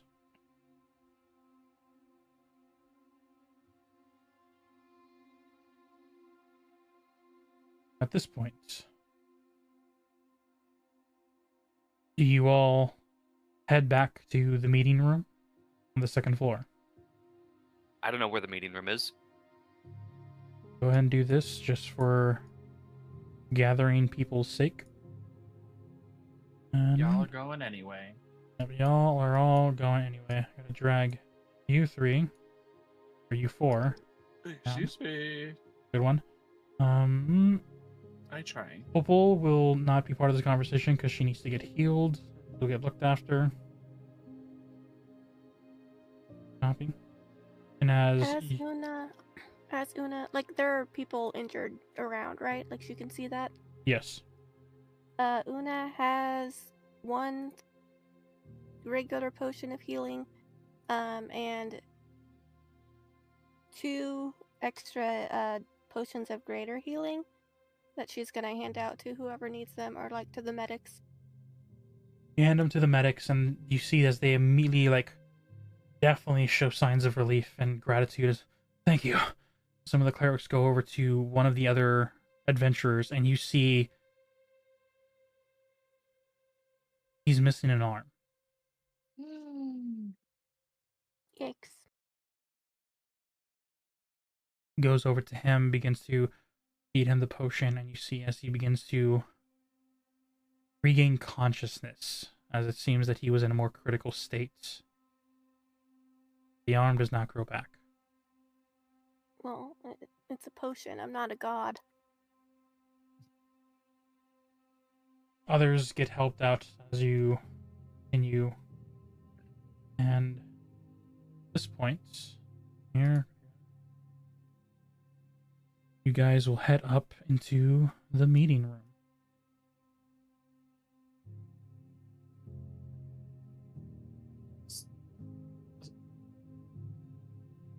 Is it up? Scroll. Is that the one? I thought this was the King Hall one. I don't know. Scroll up. Scroll up, Josh. It's scrolling up. Is it that one right there beside the Obsidian Rock title one? No, that's the kitchen for the Thornberry. I don't know if I added the map. Oh no, That's the because kitchen? We've never went into it. no, but you could have, yeah. No, because this here is the King's Courtroom, so it's not that Okay. one. You are looking. I think this one might have been it because there are the couches that are there. Okay. I'm only looking here because it's not fully changing for us. Oh, I haven't rolled dragged one. you over yet. There Wow. There we go. we go. It is here that there are couches and outlines, different sections where anyone can stand in the opening of the second floor area.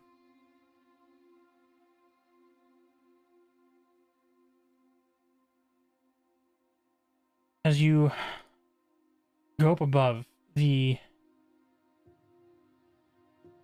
king and queen look over to everyone as they begin to one by one line up on one side of the room. There's no table. This is an open area. Blinder's staying right by Gemma. Okay. Here, as they look to the other side of the table or the other side of the room, where you guys can then line up as you see fit. Okay, well. Daggett and Hogar are gonna be right there. I guess I'll go right there.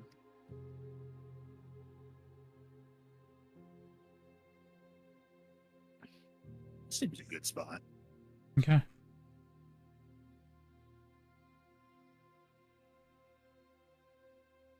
Yes. Una.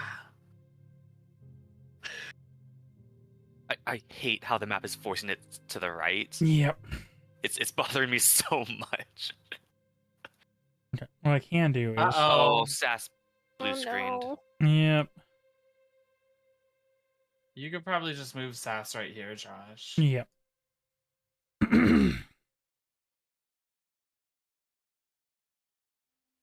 As you all have gathered in this massive upper room, you guys are able to look at everyone's expressions, their attitudes, their exhaustion after long days of combat. And as Prince Draco looks at you all, Timothy bows to him. Just because formality, and that's what he grew up with. Thank you, Prince Timothy. Yeah.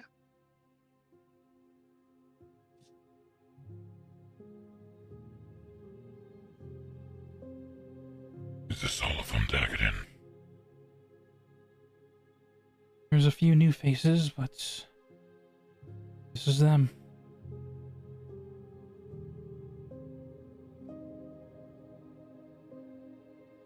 If I can ask, you see Leah, there's dear folk individual, looks past, not hard to look past, but looks past Delphi to you. What is your connection with this adventuring party here?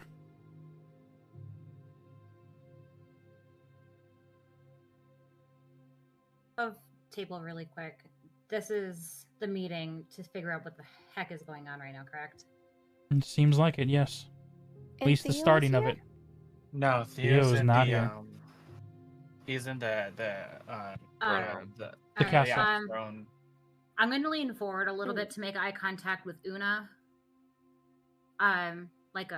Should I just say everything? Or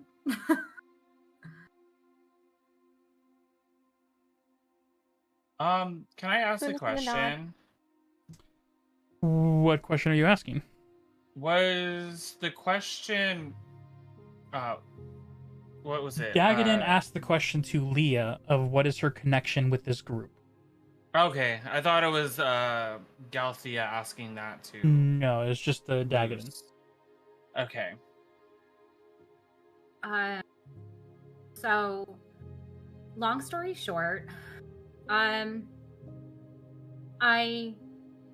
met Una through I guess you can call a mutual party. To me, not really a friend. Via a job offering that I got as I was wandering. Due to some unforeseen circumstances that happened in the Feywild, we kind of became, I would say, friendly. Timothy speaks up. Acquaintances. Thank you, Timothy. Una will speak up. Acquaintances. Friendly. I don't know what Timothy's problem is. I apologize, sir. But I assure you, I have nothing but the most honorable intentions and trying to help your city rebuild and figure out what is happening here and bring it peace.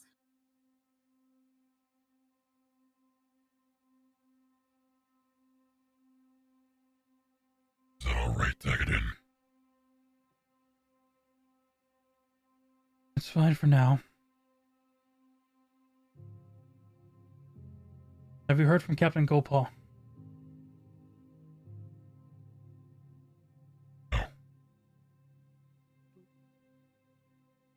Prowler. Yeah, what happened? I'm saying that in character. Timothy is saying it too.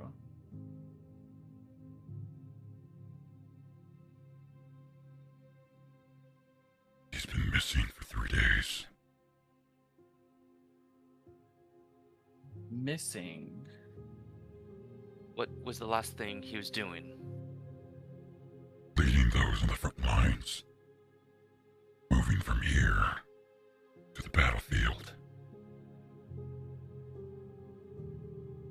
We don't know when. But at some points,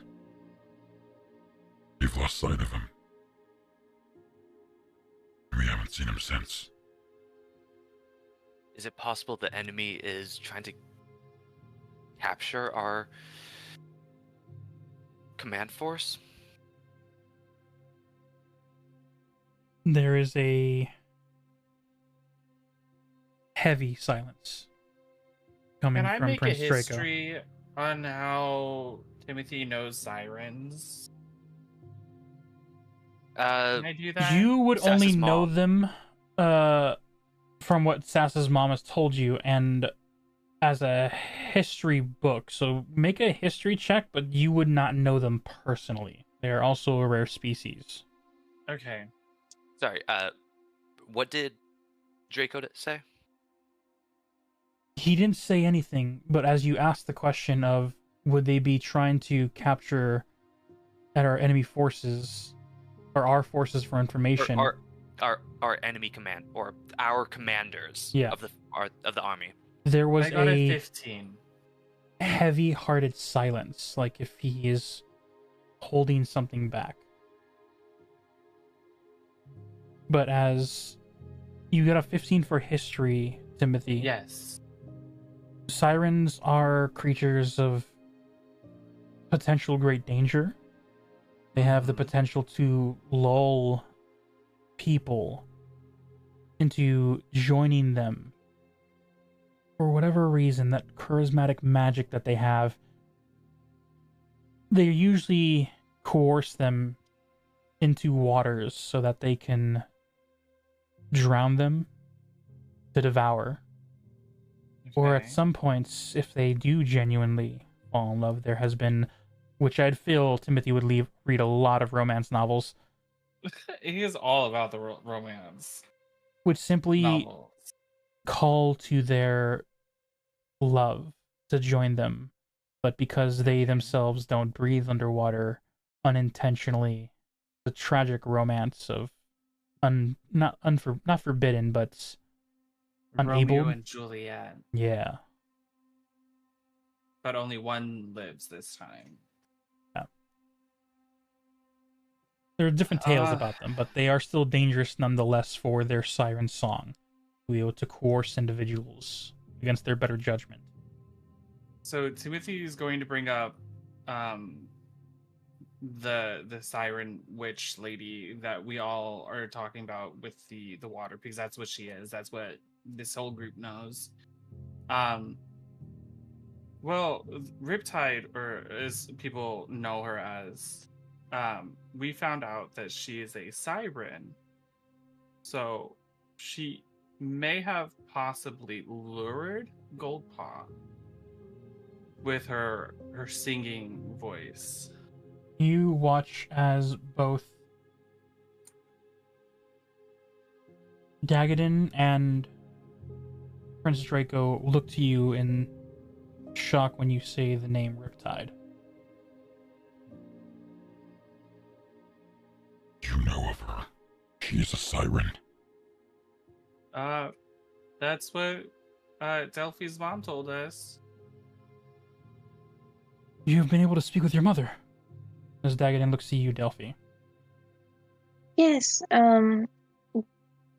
we went back to the Feywild, and we went to Timothy's kingdom and to my kingdom, and we spoke to my mom. There was some things, it's not all fine and dandy there, but The Oleander Kingdom is also under attack, is under siege.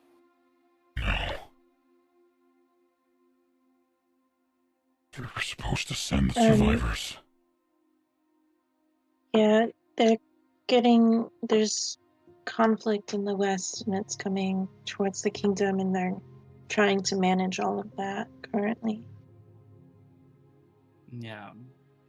But the queen is better. Yes. Yes, we actually, while we were there, Una and my eldest sister, her fiance at the time, and Leah and Valindra all worked very hard to come up with a cure for my mother's ailment, and they managed to do it, and I am forever, grateful to all of them. That's amazing news. Truly. Can I do something real quick? What do you want to do?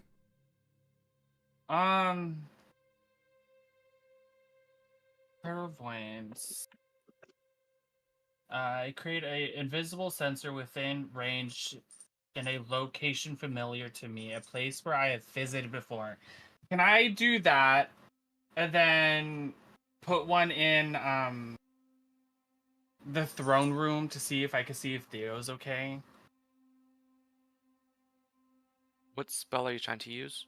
Clairvoyance. I create Clairvoyance. an invisible sensor within range in a location familiar to me, a place you have visited or seen before, or in an obvious location that is unfamiliar to you, such as behind a door, around a corner, or in a grove of trees. The sensor remains in place for the duration, and it can't be attacked or otherwise interacted with. When you cast a spell, I could choose seeing or hearing. You could use the chosen the sensor as if you were in its space. As your action, you could switch between seeing and hearing. And then it says a creature that can see the sensor, such as a creature benefiting from see invisibility or true sight, sees a luminous, intangible orb about the size of a fist. It's called clairvoyance. Yes. The main thing I'm listening for is, does it tell you if... Casting time? Not just that, do you have to drop that thing there, or is it already there? It's within range in location to a familiar to you. I see the location familiar to you. And I know the throne room. He does know the throne room, even though he's only been there once. He knows of it. Yes. It's just a place that I've seen before. Like you just had to visit it. All right. Yes. So my question to you then, because it does say seeing or hearing, are you choosing to see in there or hear in there? But it also says I could use my reaction to switch between the two. Your action. Okay, so Yes. which do you want to start with? I want to see. Okay. You take this time to cast. Casting time is 10 minutes, so we'll say you're starting this as this conversation is going on, and I'll let you know when the casting is done. Okay. After while I'm casting it, can I just like silently play my violin? Can I do that? You'll get glances from individuals, but Oh, that's okay. yeah, you'll be fine. Timothy's always getting glanced at. Umbra, you had a table above the question. Wow, you have a question above the table? Does Una know that Goldpaw made a deal with the hag? Hag? Or not with the hag, with the Empress of Darkness? It wasn't that either. It was Mr. Wolf. It was with Mr. Wolf, and it was in the sewers. And anyone who was in front of him could remember that. Timothy saw it. But I don't know if Umbra was there or nearby. I don't know if I was there. I think I was the only one that was not there. Because I have concerns that perhaps it was not the siren that pulled him away. As we move back in, as Dagadin continues the conversation. So this Riptide, they're a siren. Someone's gonna have to talk for me. Yes. They are Siren. Queen. Why? Shula? Queen Shula. Is that Sass's mom's name? That's his mom. Why are you making that face? Make a history check, because it's just like one of those moments. There's like, did anyone write it down in their notes? I don't think anyone did. So go ahead and make a history check to see if you can remember her name. For Sass's mom's name. Oh, Sass's mom's? Oh yeah, Shula. Mm-hmm. Yeah, I thought you were looking for Riptide's name. Oh, yes. We're also looking for that. But we are saying that Queen Shula gave I us remember it. the information. I have a dirty 20. It's the Riptide's name. I know it. Can I say it? You say it if you know it. It's Rodiscence. Rodiscence. No. That's a different hag's name. No, that's the wrong one that you guys it's it's like Farah or Fela or Theria. Ariel. Theria.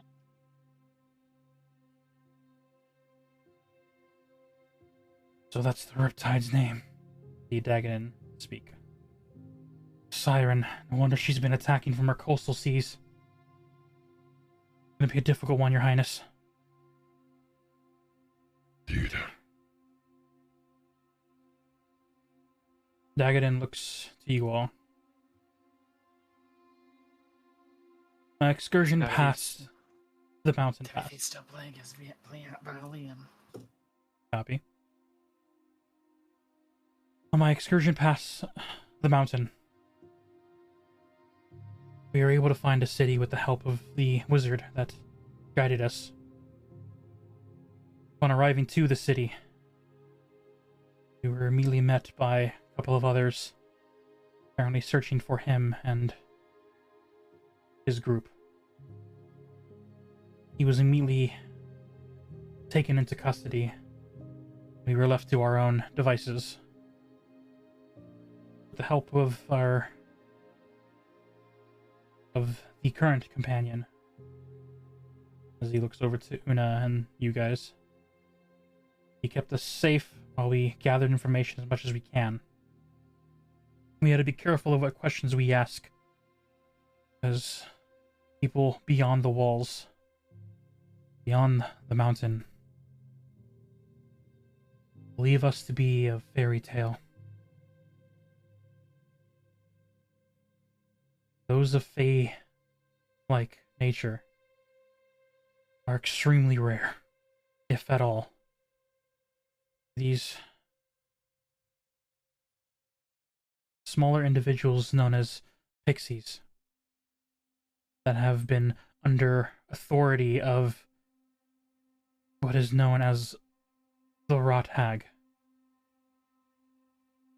Now, though we thought they were part of a big group known as the Old Ones, a group of hags, we were immediately corrected.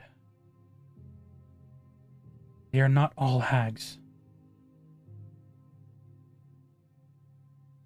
We're only able to identify 2 other races. One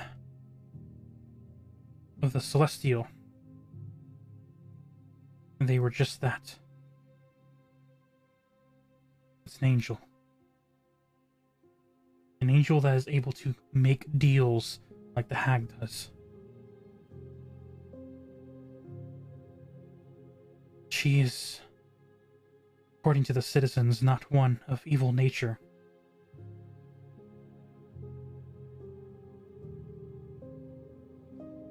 Her dominion relies on those who are seeking help, whether it be an injury or even a loss of life.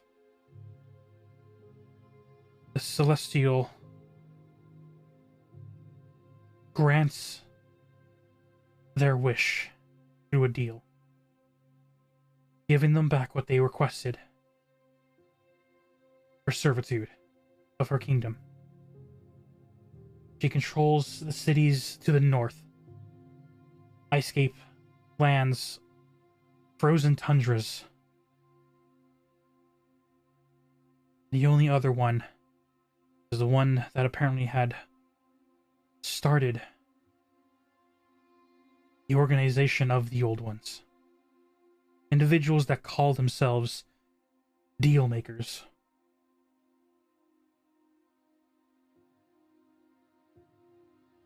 Apparently it's a fairy that is simply known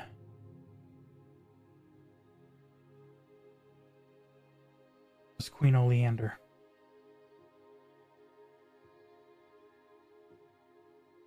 And as the whole group looks to you, Delphi,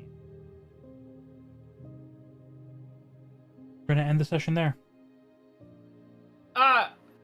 Oh, fuck. Wow. Oh, jeez. I couldn't even use my spell. I'm so my Discord is lagging, and you like cut out for part of that for me. Your mom is a hag. I knew it. No, I heard We that part, but I know. missed some of like. I figured my mom was the one that was missing. Like I've guessed that for a while. I did too. I'm pretty sure most of us have drew that together. That yes, she's the one that's missing.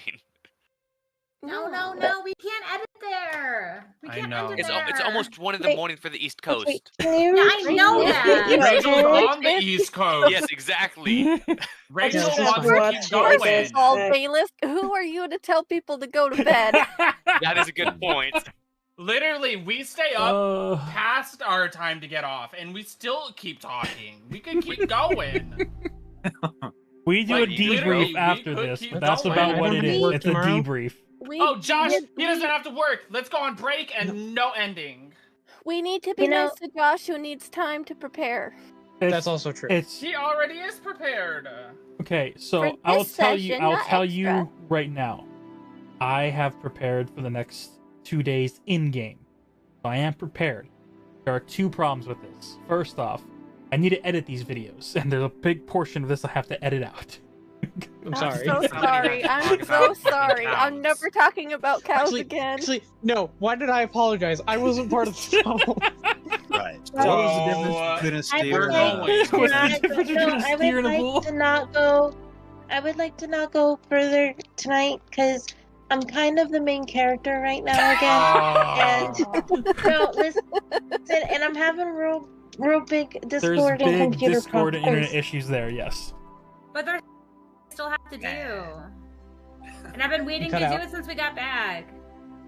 Yeah, she was talking about it this entire week. No, there's something that I was supposed to do I'm since I went talking into about the you. Feywild. No, that's not it. Oh, No, that's not it. What do There's you- something that I went into the Feywild that I was supposed to do that I haven't taken care of since I got back.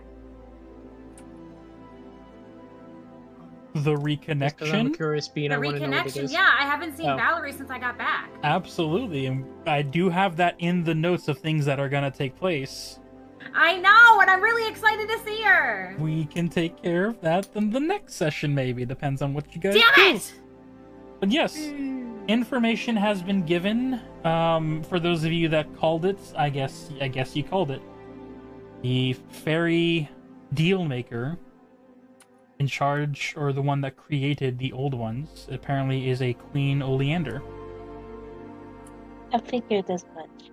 Yep. Yeah. When she was missing, and then with her giving me the coin, and with some of the things that was said when I went there the last time, I was like, I'm pretty sure. And also the hard push to get me to make deals. Like, I just feel like. Well, she didn't push you to make deals. She was actually upset when she heard that was No, forced no, upon you. you pushing Delphi to make Oh, deals. that's me, Yeah, the you DM, did the because that's the pushing. power source that I created a whole feature on that you refuse to use, and it's just like, but it's there. Okay, But it is your now- choice in the end, so it's yeah. Well, now it's not so much of a like a her worrying about it thing as it was. Yeah, you guys are all like, the thing is too, when you heard of the old ones and when it first came out, you guys all thought it's a group of hags. Not really, no. There was only the one. And Dagonin got some information. When this started was right around when we started playing Baldur's Gate, or were playing Baldur's Gate, and there was a hag, so we were very, very in line with hags. Yeah, and I just listened to you guys for some reason. Yep. And it was great too, because like this whole time of, I think it was Monday or whenever one that Valisk and you guys texted, it was Thursday, when you said Josh needs to get over his hag addiction. I'm like, yes, that's Thursday night session. You guys think it's all hags, but it's not. If I'm honest, since you made the little video thing, I've been kind of questioning if they were all hags, but not like I still thought they were, but if you take a only look, because some of the pictures don't look very hag-like. Yeah, they don't. There's a few that have different shapes and forms, and others, believe it or not, were just to throw you off the scent. Fun But fact I thought that it was just my lack of knowledge on what a hag could look like. Nah. The only one that has an accurate image description would be the Celestial one that is in the Northern. When you actually look at the intro video. Fun for you guys in chat too. I'm going to keep this on the stream. The other silhouettes I have already planned, and I have the images. Just like with Rodiscence, which was the main clue. You see the image of Rodiscence during the intro video, but the others are silhouettes. Every time you meet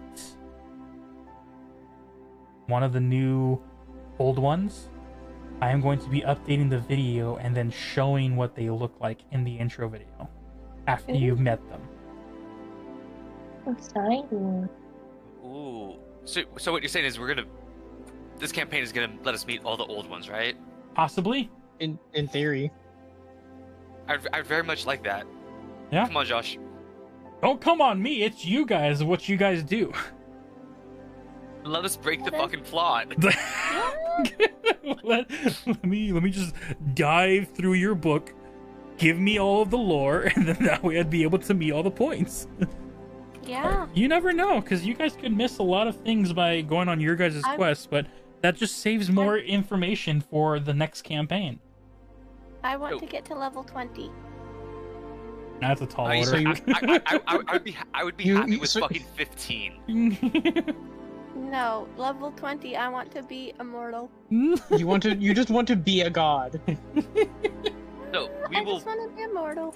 So Josh, we will be here for the 7th, right? Our next one? Oh, when's the 7th? Next Saturday. Not next Saturday, Saturday after. Yes, thank you. Yeah, it's not the 30th, it's gonna be the 7th. I hate gifts. I hate gifts so much. The one after that, we will not be there. The 21st. Because we have a Christmas party that we're going to be attending, and you're going to get drunk. Oh shit, that's right. I'm gonna have to edit that part out, but yes. There isn't a Christmas event going on that day, yes. Okay. You're gonna get drunk? I'm gonna have a good time. Have you ever gotten drunk?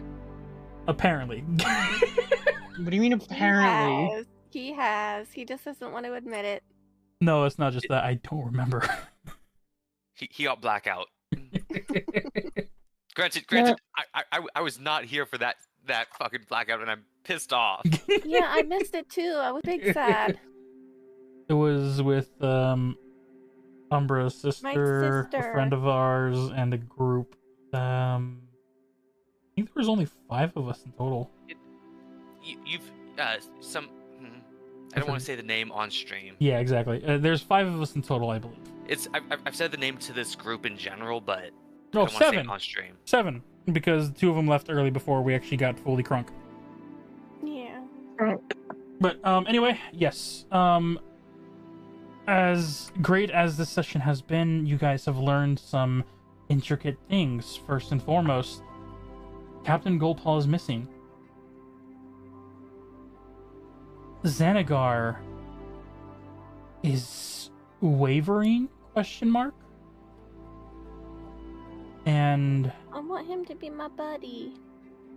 you want the Empress to be your second wife, and you want Well, will I'm get my losing fucking dragon faith. princess. Murder. I'm losing faith, okay? Don't let them talk you out of it. I saw the chats going by.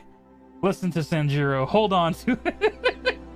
Hey, I also said that. Hey, this is your one chance, Umbra.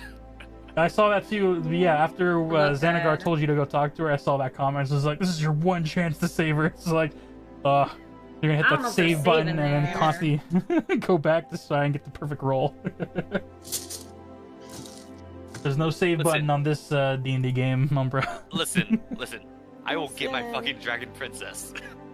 And then yeah, this guy.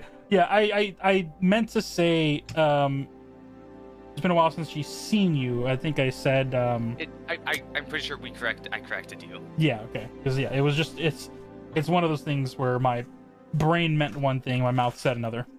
But yeah, you basically you know each other. You guys are pretty much her childhood friend. We've been childhood friends, yes. Yeah. Well, ladies and gentlemen, if you enjoyed this video, please hit that like and subscribe button down below. Leave a comment. Questions for either me, the DM, or players, and we will try and get to them as soon as they're as available as we can. Make sure to hit the bell notification on my stream as well. I gotta figure out if Gojiro has a platform, whether it be YouTube videos or a Twitch stream, that I can add it to, because he's the only one I have to get back to on that. But nonetheless, my guy. Dropping the biddies. Biggest of biddies. You deserve it. Thank you. I'm just glad we're all able to have a good time here, even if you guys hate me for it. Me too. And that's the best part, because that means I'm getting you guys attached, which is the best feeling when a DM can get players to immerse and get attached to the story If they're you in. kill my wife, I'm gonna be real mad. Which one? I don't care if you kill. I don't care as much if Vincent dies, but I'll be very upset if Elian dies. Wow. Wow. That's You are a- throwing Vincent under the bus. That's the Thursday night reference, so no one will get that. But still, Listen. that's a big order. When I decided to Vincent, steal who our fucking friend's fought a god boyfriend- for us. Okay, listen, I need you to understand my perspective here. When I decided to have my character pursue him, I forgot that I would have to roleplay being straight again, and it's annoying. Just because I'm curious, what god did you fight? I fought the Raven Queen. Oh, okay. And technically, he fought the law, but he won. I'm gonna let you ponder on that for a while. But nonetheless, I hope He's y'all. a great partner, but I'm too gay for this shit. That needs to be on a T-shirt. Technically, he's genderless. You know, Kind of is. That's right. It kind of is. Does that make it better for you? It does. It actually does a little bit. Now she doesn't want him to die. On that note, I All hope right. y'all have a good one, and we'll see you in the next video. Have a good Bye. night. I want him to die. I just won't be as upset if he dies.